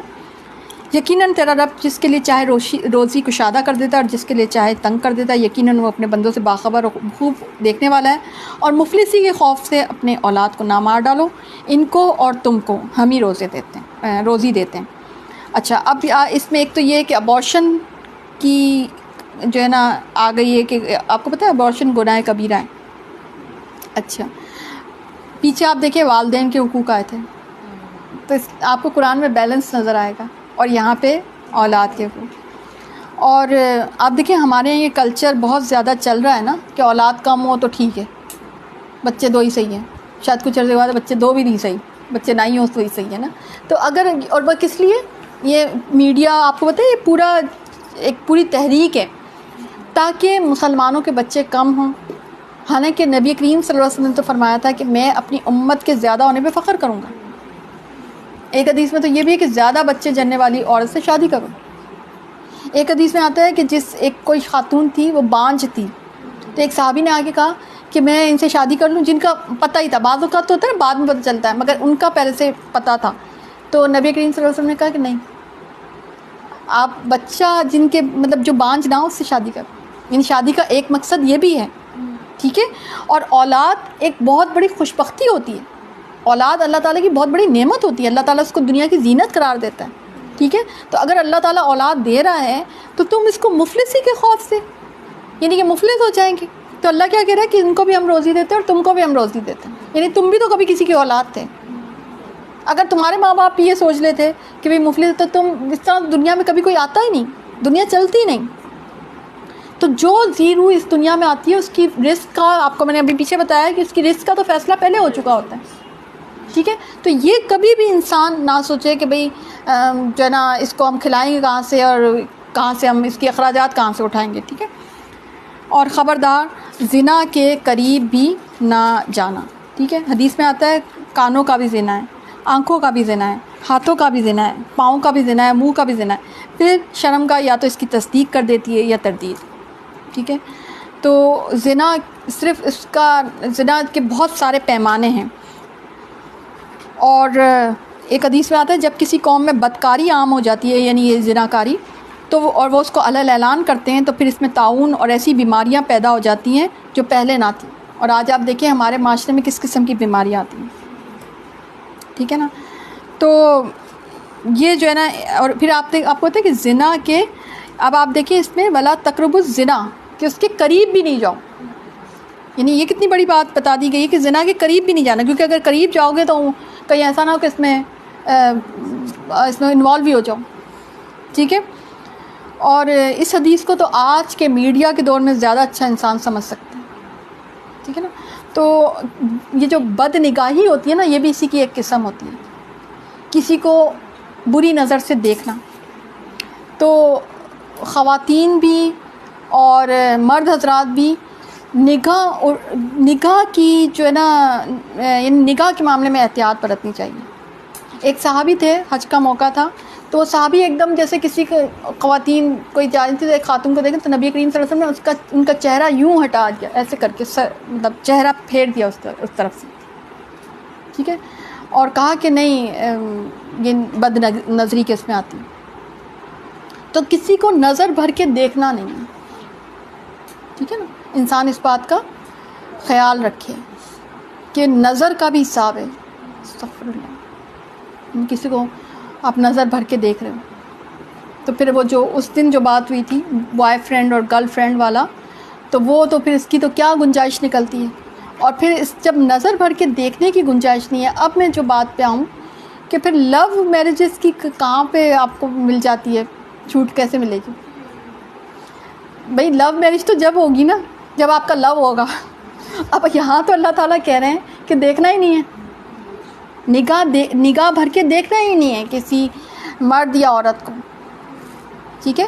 پلس یہ کہ نا اگر کہیں رشتے کی بات چل رہی ہو تو ایک نظر دیکھنے کی اجازت ہے، وہ بھی محرم کی موجودگی میں. یہ جو ہمارے یہاں ہوتا ہے نا کہ بھئی کیا ہوتا ہے، انڈرسٹینڈنگ اور ایک دوسرے کو دیکھنا، باتیں کرنا، پوچھنا، اور ایون انگیجمنٹ کے بعد بھی ایسی چیزیں ہو رہی ہوتی ہیں. اور انگیجمنٹ سے پہلے بھی، انگیجمنٹ کی تو بیچارے کی نوبت ہی نہیں آتی، اور بہت ساری چیزیں پہلے، یہ بوائے فرینڈ گرل فرینڈ میں تو کوئی رشتہ تک نہیں ہوتا. تو ان چیزوں کی کہاں گنجائش نکلتی ہے پھر، ٹھیک ہے. تو یہ آپ دیکھ لیں کہ ہمارا معاشرہ کس طرف جا رہا ہے، استغفر اللہ. اور کسی جان کو جس کا مارنا اللہ نے حرام قرار دیا ہے، ہرگز قتل نہ کرنا، ٹھیک ہے. کیونکہ یعنی کہ قتل کرنا جو ہے نا، آپ معاشرے میں قتل کی بھی کوئی گنجائش یا کلچر نہیں ہے، الا یہ کہ قصاص کا معاملہ ہو، اور یتیم کے مال کے قریب بھی نہ بجے اس طریقے کے جو کہ بہت بہتر ہو. اور اس معاملے میں جب یہ ایسی آیت اتری تھی تو صحابہ کرام تو ان کے کھانے تک الگ پکانے شروع ہو گئے تھے جن کے گھروں میں یتیم پرورش پا رہے تھے. اور نبی کریم صلی اللہ علیہ وسلم فرمایا کہ سب سے بہترین گھر وہ ہے جہاں پہ کوئی یتیم پرورش پا رہا ہوتا ہے، ٹھیک ہے. تو صحابہ کرام یتیموں کو اپنی کفالت میں لیتے تھے، مگر ان کے مالوں کے معاملے میں بڑے محتاط رہتے تھے، ٹھیک ہے. اور جس بات کی تجھے خبر ہی نہ ہو اس کے پیچھے مت پڑ، کیونکہ کان اور آنکھ اور دل میں سے ہر ایک سے پوچھ گچھ کی جانے والی ہے۔ اچھا، اب یہاں پر یعنی سنی سنائی باتیں نہیں کرنی، اور حدیث میں آتا ہے بغیر تحقیق کے بات آگے بیان نہ کرو۔ سورہ الحجرات پہ کیا آتا ہے؟ ولا تجسسوا، تجسس بھی نہیں کرو، ٹھیک ہے؟ تو اس سے کیا ہوتا ہے کہ معاشرے میں خرابی پیدا ہوتی ہے، کہ اس چیز کے بارے میں اس چیز کے بارے میں سوال کرنا یا لغو چیزوں کے پیچھے پڑ جانا، ان کے بارے میں تبصرے کرنا، اس سے معاشرے میں خرابی ہوتی ہے۔ آپ دیکھیں ہمارے معاشرے میں یہ بھی قدر بہت چل رہی ہے، بہت عام ہے کہ ایک بات کسی کو پتہ چلتی ہے، اس کی تحقیق کی نہیں جاتی ہے، اور وہ ایسے وائرل کر دی جاتی ہے، اسکینڈلائز کر دیا جاتا ہے چیزوں کو۔ تو اسلام اس بات کی پرمیشن نہیں دیتا، ٹھیک ہے؟ تو یہ ہو گیا آپ کا۔ اب آگے جو ہے نا، یہ بات میں نے آپ کو بتا دی۔ اب کافی سارے وہ چیزیں آئیں گی جو میں نے پہلے بتا چکی ہیں۔ میرے بندوں سے کہہ دیجیے کہ وہ بہت اچھی بات منہ سے نکالا کریں۔ آیت 53 میں دیکھیں، کیونکہ شیطان آپس میں فساد ڈلواتا ہے، بے شک شیطان انسان کا کھلا دشمن ہے۔ یعنی شیطان زبان کے ذریعے سے بھی فساد ڈلواتا ہے، تو زبان بھی محتاط استعمال کرو۔ حدیث میں آتا ہے خوشخبری ہے اس کے لیے جس نے اپنی زبان پر قابو پا لیا،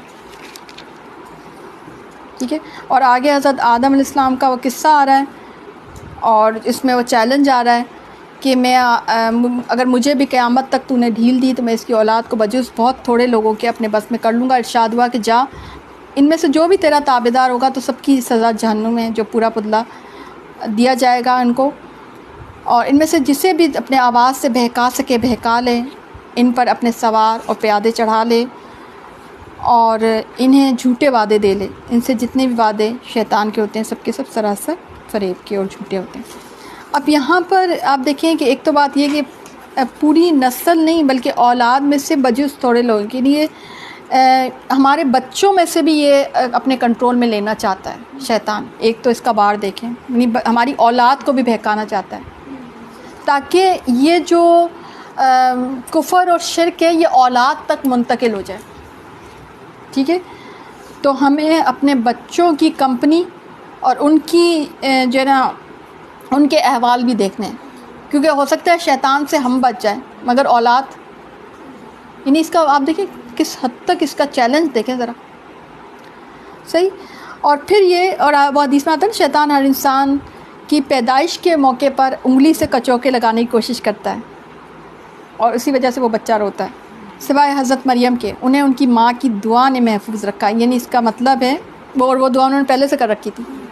اس کا مطلب ہے کہ ماں باپ کی دعائیں بچوں کی حفاظت کا ذریعہ بن جاتی ہیں، سمجھ آئی بات؟ یعنی شیطان تو کنٹرول کرنے کی کوشش کر رہا ہے، لیکن آپ کی دو چیزیں، ایک تو آپ کے اذکار جو آپ اپنے بچوں میں پڑھ سکتے ہیں، اور دوسرا ہے کہ ان کے لیے دعائیں جو آپ اپنے بچوں کے لیے صبح شام کریں، ہر وقت کریں، تو وہ کنٹرول نہیں لے سکے گا آپ کے بچوں کا شیطان، ٹھیک ہے؟ بعضوں کا بچے جب ریبیل کر رہے ہوتے ہیں، ریبیلس ہوتے ہیں، اس کی وجہ شیطان ہوتا ہے، یہ بھی یہاں سے سمجھ آئے۔ اور سیکنڈ جو یہاں سے سمجھ آ رہا ہے وہ یہ بات ہے کہ جو اس نے کہا نا کہ تجھے کہ جو آواز سے بہکا لے، اور اس میں جو ہے نا میوزک کی بات آ رہی، بھی صوتی کا، تو صوتی کا تو کس کو کہیں گے؟ صوت کہتے ہیں آواز کو، گانے کی آواز کو۔ تو حدیث میں آتا ہے موسیقی شیطان کی آواز ہے، ایک حدیث میں آتا ہے گھنٹی شیطان کا باجا ہے۔ نبی کریم صلی اللہ علیہ وسلم نے فرمایا کہ بے شک میرے رب نے میری امت پر شراب، جوا اور سارنگی اور آلات موسیقی کو حرام قرار دیا، ٹھیک ہے؟ ایک دفعہ ایک بچی کہیں ہے نا کچھ گا رہی تھی، تو عبداللہ بن عمر نے اس بچی کو بازار میں گانا گاتے ہوئے دیکھا، تو عبداللہ بن عمر نے کہا کہ شیطان اگر کسی کو چھوڑ دیتا ہے تو اس بچی کو چھوڑ دیتا۔ اور ایک حدیث میں آتا ہے کہ میوزک جو ہے نا وہ شیطان جو ہے نا وہ شیطان کا مؤذن جو ہے نا وہ موسیقار ہے، شیطان کا مؤذن موسیقار ہے، یعنی گانا گانے والا، ٹھیک ہے؟ تو اسی طرح سے ایک حدیث میں آتا ہے موسیقی دل میں نفاق پیدا کرتی ہے۔ اب اتنی ساری حدیثیں موجود ہیں، آیتیں۔ اب بتائیں جو میوزک کے اوپر جو کرتے ہیں نا کہ میوزک کہاں لکھا ہے حرام ہے، تو اتنی ساری حدیثیں موجود ہیں، آیت، اور پھر وہ لغو الحدیث والی آیت بھی سورہ لقمان میں اب یہ پڑھیں گے آپ، اس سے بھی مراد ہے نا ایک تو یہ جو افسانے اور وہ کیا ہوتے ہیں اس ٹائپ کے ڈرامے، فلمیں وغیرہ، اور میوزک، ہر وہ چیز جو آپ کو لغویات میں ڈال دے، لہو الحدیث آپ کو حق سے دور کر دے، ٹھیک ہے؟ تو میوزک جو ہے وہ حرام کی ہی ایک شکل ہے، اور اللہ تعالیٰ نے کیا میرے سچے بندوں پر تیرا کوئی بس نہیں، اور تیرے رب کارساز کرنے والا کافی ہے. ٹھیک ہے. اور یہ بات گزر چکی. جس دن ہماری جماعت کو اس کے پیشوا سمیت لائیں گے، یعنی پیشوا کون ہوتا ہے؟ لیڈر، استاد، کوئی جس کی وہ پیروی کر رہا ہے وہی اس کا پیشوا ہے. اور نماز قائم کریں آفتاب کے ڈھلنے سے لے کر رات کی تاریکی تک، اور رات کے کچھ حصے میں تہجد کی نماز. اور میں میرا خیال سورۃ الکہف پہ آ جاؤں کہ جس کی اللہ تعالیٰ رہنمائی کر دے تو وہ ہدایت یافتہ، اور جسے وہ راہ سے بھٹکا دے ناممکن ہے کہ تو اس کا مددگار اس کے سوا کسی کو پائے. ٹھیک ہے. یہ آیت نمبر 97 میں اگر دیکھیں تو اس سے پتہ چلتا ہے کہ ہدایت اور جو ہدایت کی طرف تلقین جو ہے وہ اللہ کی طرف سے ہوتی ہے. ٹھیک ہے. اور قرآن کو ہم نے تھوڑا تھوڑا کر کے اس لیے اتارا کہ آپ اسے بامہلت لوگوں کو سنائیں، یعنی اس میں ایک تدریج کا قانون ہے. ٹھیک ہے. ایک ساتھ اگر اتار دیا جاتا ہے، یہ لوگ ڈیمانڈ کرتے تھے کیوں نہیں ایک ساتھ اتارا گیا، تو ایک ساتھ اگر اتار دیا جاتا ہے تو وہ جذب کیسے ہوتا، آپ کو پڑھتے کیسے؟ اعوذ باللہ من الشیطان الرجیم، بسم اللہ الرحمن الرحیم. سورۃ الکہف. الحمد للہ الذی انزل علی عبدہ الکتاب ولم یجعل لہ عوجا. تمام تعریفیں اسی اللہ کے لیے سزاوار ہیں جس نے اپنے بندے پر یہ قرآن اتارا اور اس میں کوئی کسر باقی نہ چھوڑی. کہف کا مطلب ہوتا ہے غار، اور اس میں اصحاب کہف کا واقعہ ہے. اور یہ جو یہود تھے نا، انہوں نے سوال بھی کیا تھا ذوالقرنین کے بارے میں، اور اصحاب الکہف کے بارے میں بھی سوال کیا تھا. تو سوالات کا جواب کے لیے بھی ایک صورت جو ہے نا وہ نازل ہوئی تھی. اچھا، اب ان کی جو ابتدائی 10 آیات اور آخری 10 آیات، اس کی فضیلت احادیث میں بیان کی گئی کہ جو ان کو یاد کرے اور پڑھے وہ فتنہ دجال سے محفوظ رہے گا، اور جو اس کی تلاوت جمعے کے دن کرے گا تو آئندہ جمعے تک اس کے لیے خاص نور کی روشنی رہے گی. ٹھیک ہے. اور جو رات کو کرے گا، اچھا اس میں ایک حدیث میں رات کا بھی ذکر ہے، جمعے کی رات کا، تو اس میں بھی یہی آتا ہے کہ وہ اگلے جمعے تک جو ہے وہ نور میں رہے گا. ٹھیک ہے. ایک حدیث میں یہ بھی آتا ہے. تو دن میں بھی بعض اوقات لوگ کہتے ہیں کہ تو آپ جیسے مثلا جمعے کی رات شروع ہو گئی ہے تو مغرب کے بعد بھی آپ پڑھ سکتے ہیں، سورۃ الکہف پڑھ سکتے ہیں، اور دن میں بھی پڑھ سکتے ہیں. دونوں کے متعلق احادیث آ گئی ہیں. ٹھیک ہے. میں نے اس حدیث کو بھی میں نے ذرا دیکھا تو وہ حدیث بھی صحیح کے زمرے میں آ رہی ہے جو رات والی تھی. ٹھیک ہے. تو آپ اگر پڑھ لیں تو اس میں کوئی حرج نہیں. جی، جمعرات کی رات. جی ٹھیک ہے، صحیح ہے. اچھا، اب آپ دیکھیں کہ اس میں بتایا کیا جا رہا ہے کہ سمجھ آئے گی کہ یہ صورت پوری اتری تھی. اچھا، بعض اوقات ایسا ہوتا ہے سوال، اچھا مشرکین نے سوال پوچھا تھا یہود کے کہنے پہ کہ غار والوں کا بتائیں اور ذوالقرنین کا بتائیں، تو اللہ تعالیٰ نے پوری صورت نازل کی کہ اس میں کچھ اور بھی اللہ تعالیٰ نے علم دے دیا. تو اس میں 4 واقعات ہیں، اور وہ 4 واقعات دراصل 4 فتنے ہیں جو زندگی کے ہیں.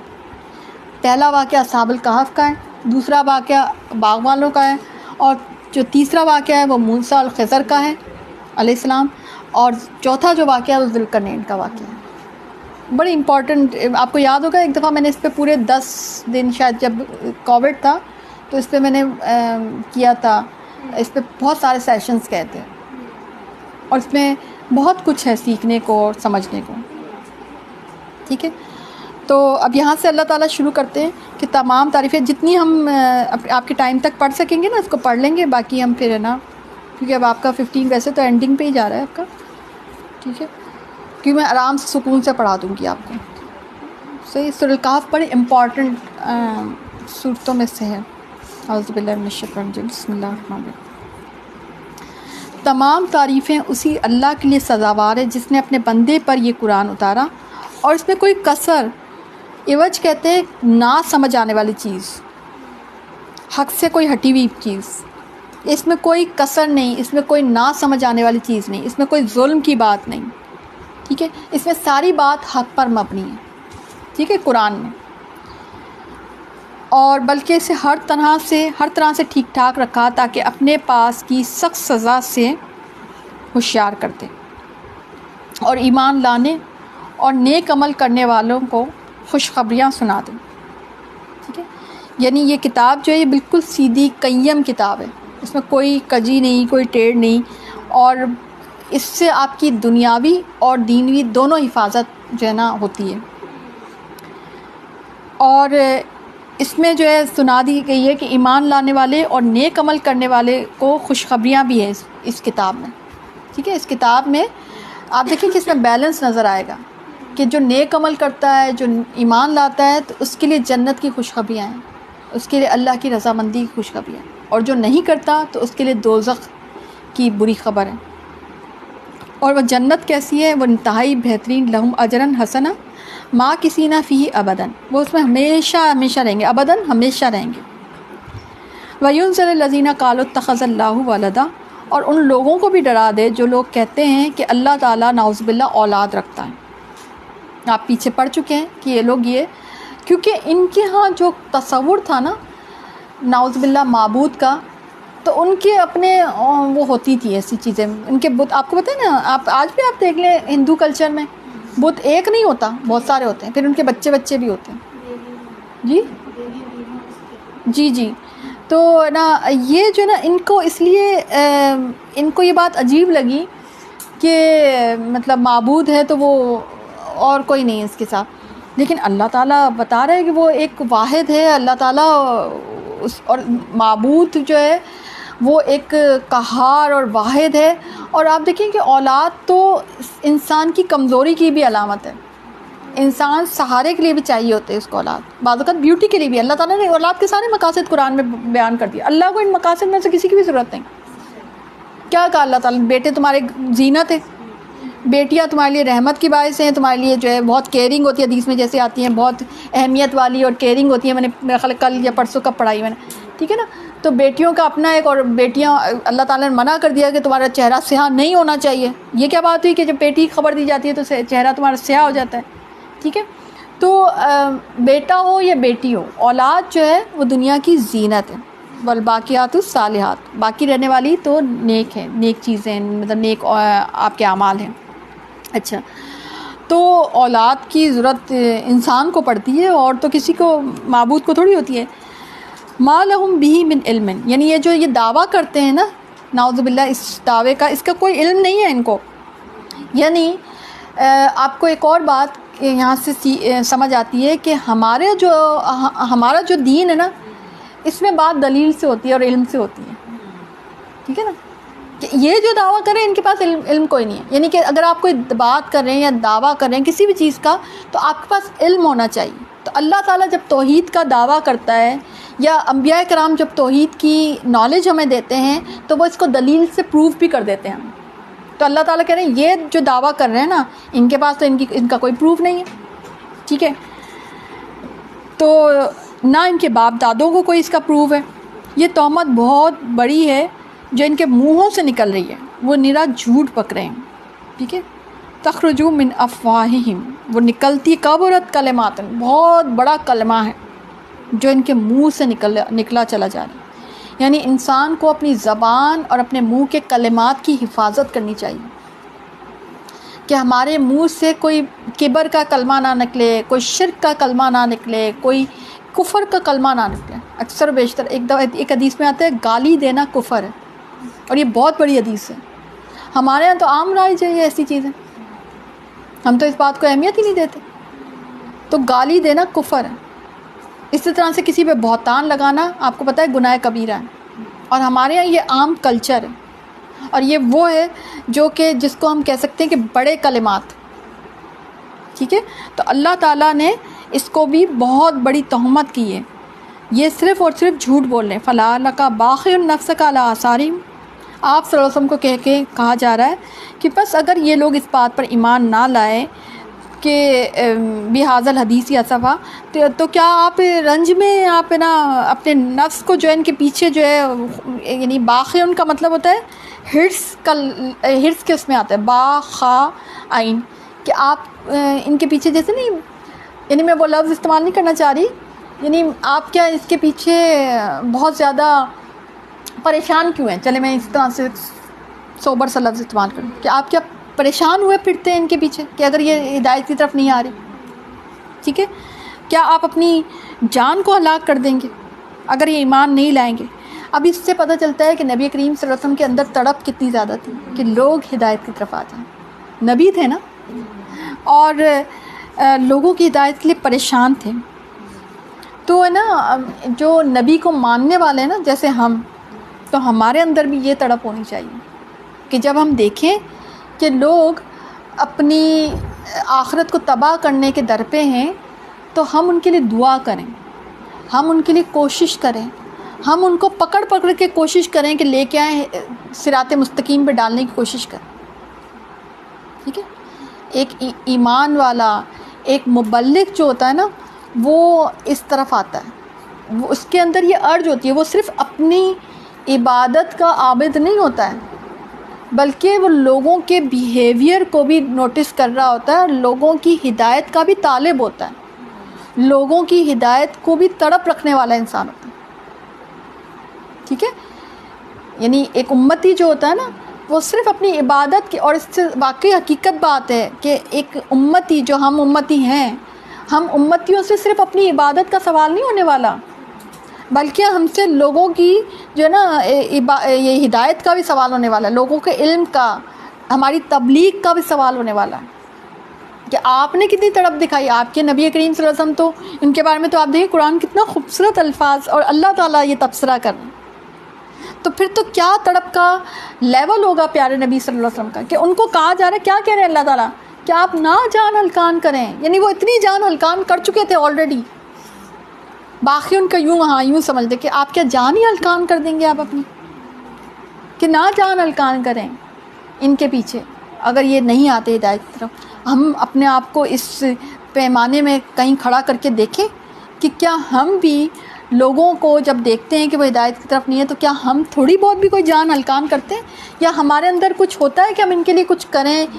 اور کچھ نہیں، ان کو مدرسے ابھی وہ جیسے ابھی میں بتا رہی ہوں آج میں لیٹ اسی وجہ سے ہوئی کہ میں ان خاتون کو ڈائریکشن، اب وہ میرے گھر پہ آئی تھیں اور ظاہر ہے کلاس شروع ہونے والی تھی.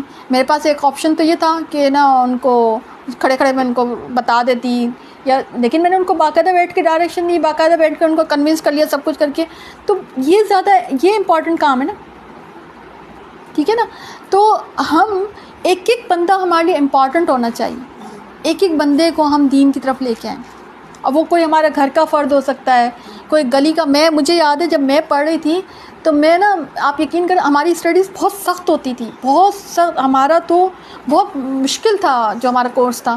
اس کے باوجود آپ یقین کریں کہ میں نا، ہماری اسٹریٹ تھی، ہمارا مین روڈ پہ گھر تھا، تو میرا نا ڈیلی کا ایک ٹارگیٹ ہوتا تھا کہ آج میں نے ان آنٹی کو اپنے ساتھ لے کے جانا، آج میں نے ان آنٹی کو قائل کرنا، آج میں نے ان آنٹی کے گھر جانا ہے. مطلب ہمارا حفظ کا سیشن اپنے گھر میں جا کے حفظ بھی کرنا ہے، ظاہر ساری چیزیں چل رہی ہیں، پیپر بھی چل رہے ہیں، ساتھ میں یہ کام بھی چل رہے ہیں. اور ہے نا آلموسٹ اینڈ تک یقین کریں ہماری بہت بڑی اسٹریٹ تھی، بہت بڑا. اس میں تمام جو اسٹریٹ اور ایون آگے تک بھی، وہاں تک میری دعوت کا کام پہنچ گیا تھا. اور میرا ڈیلی کا کام ہوتا تھا، میں کسی نہ کسی کو میں اپنے ساتھ لے کے جاتی تھی، کوشش کرتی تھی کہ لوگ ہدایت کی طرف آئیں. تو ہم سب کو، یعنی ایک ایسے ہی بتا رہی ہوں آپ کو، بیچ میں آ گیا تو مجھے بھی اپنا وقت یاد آ گیا کہ اتنی سخت ہمارا شیڈیول کے باوجود بھی میری بڑی خواہش ہوتی تھی، ابھی بھی میری یہی خواہش ہے. اور اگر نہیں ہے نا آپ کے اندر تو اپنے ایمان کا جائزہ لیں کہ ایمان اس کا نام نہیں ہے کہ آپ اپنے آپ کو ٹھیک کر لیں اینڈ دیٹس آل. آپ سے اور لوگوں کے بھی بارے میں سوال ہوگا کہ آپ نے ان کو بتایا تھا نہیں بتایا تھا، بس اپنی عبادتیں ٹھیک کرتے رہے تھے. تو اپنی عبادت کے علاوہ آپ سے یہ سوال ہونے والا ہے کہ آپ نے لوگوں کو تعلیم دی تھی نہیں دی تھی. آپ لوگوں کو تعلیم نہیں دے سکتے تھے، ایٹ لیسٹ تعلیم کے دروازے تک ہی لے آتے، واٹس ایپ گروپ جوائن کروا دیتے، آپ فیس بک کا لنک بتا دیتے، آپ یوٹیوب پہ لے آتے، آپ کسی کو ویسے کوئی آپ دعوت دے دیتے، جی اچھا یہ نہیں لے سکتے آپ ریکارڈنگ سن لیں، کوئی کلاس اٹینڈ کروا دیتے، کچھ تو کر سکتے تھے آپ. ٹھیک ہے نا. یہ سب سوال ہونے والے ہیں، یہ سب سوالوں میں سے سوال ہیں جن کی ہم نے کوئی تیاری نہیں کر رکھی. ٹھیک ہے. اور انا جعلنا ما علی الارض زینۃ لہا لنبلوہم ایہم احسن عملا. روئے زمین پر جو کچھ ہے ہم نے اسے زمین کی زینت کا باعث بنایا. یہ زمین خوبصورت لگتی ہے. ٹھیک ہے. تو اور ہم نے تمہیں کس لیے بنایا ہے؟ تمہیں اس لیے بنایا ہے کہ تمہیں آزما لیا جائے کہ کون نیک عمل کرتا ہے. سبحان اللہ. زمین میں جو چیزیں ہیں وہ زمین کی رونق ہے. اور تم کس لیے ہو؟ تم میرے لیے ہو، میری عبادت کے لیے.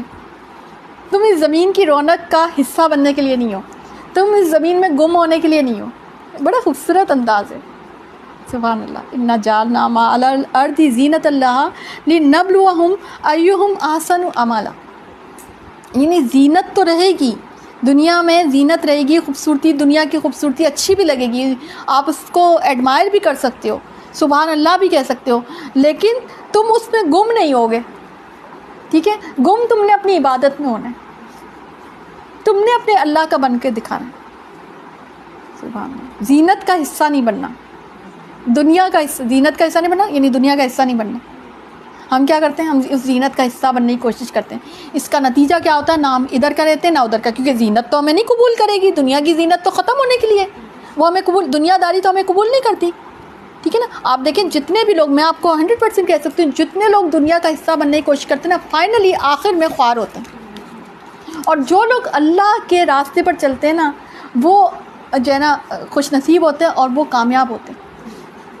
تو دنیا کی زینت اس لیے نہیں کہ تم اس کا حصہ بنو، بلکہ تم جو ہے میری عبادت کے لیے کریٹ کیے گئے، ٹھیک ہے نا؟ اور یہ سب زینت، یہ سب چیزیں دنیا کی جو ہے اس لیے کہ تمہیں آزمایا جائے، کہ تم اس میں انڈلج ہوتے ہو یا تم اپنا جو ہے پہلو، اپنا دامن بچا لے جاتے ہو۔ وہ تقوی والی یاد کر لیں، جب ابھی کعب سے حضرت عمر رضی اللہ تعالیٰ عنہ پوچھ رہے ہیں بتائیے تقوی کسے کہتے ہیں، ان کو بھی تو پتہ ہی تھا تقوی کسے کہتے ہیں، ٹھیک ہے؟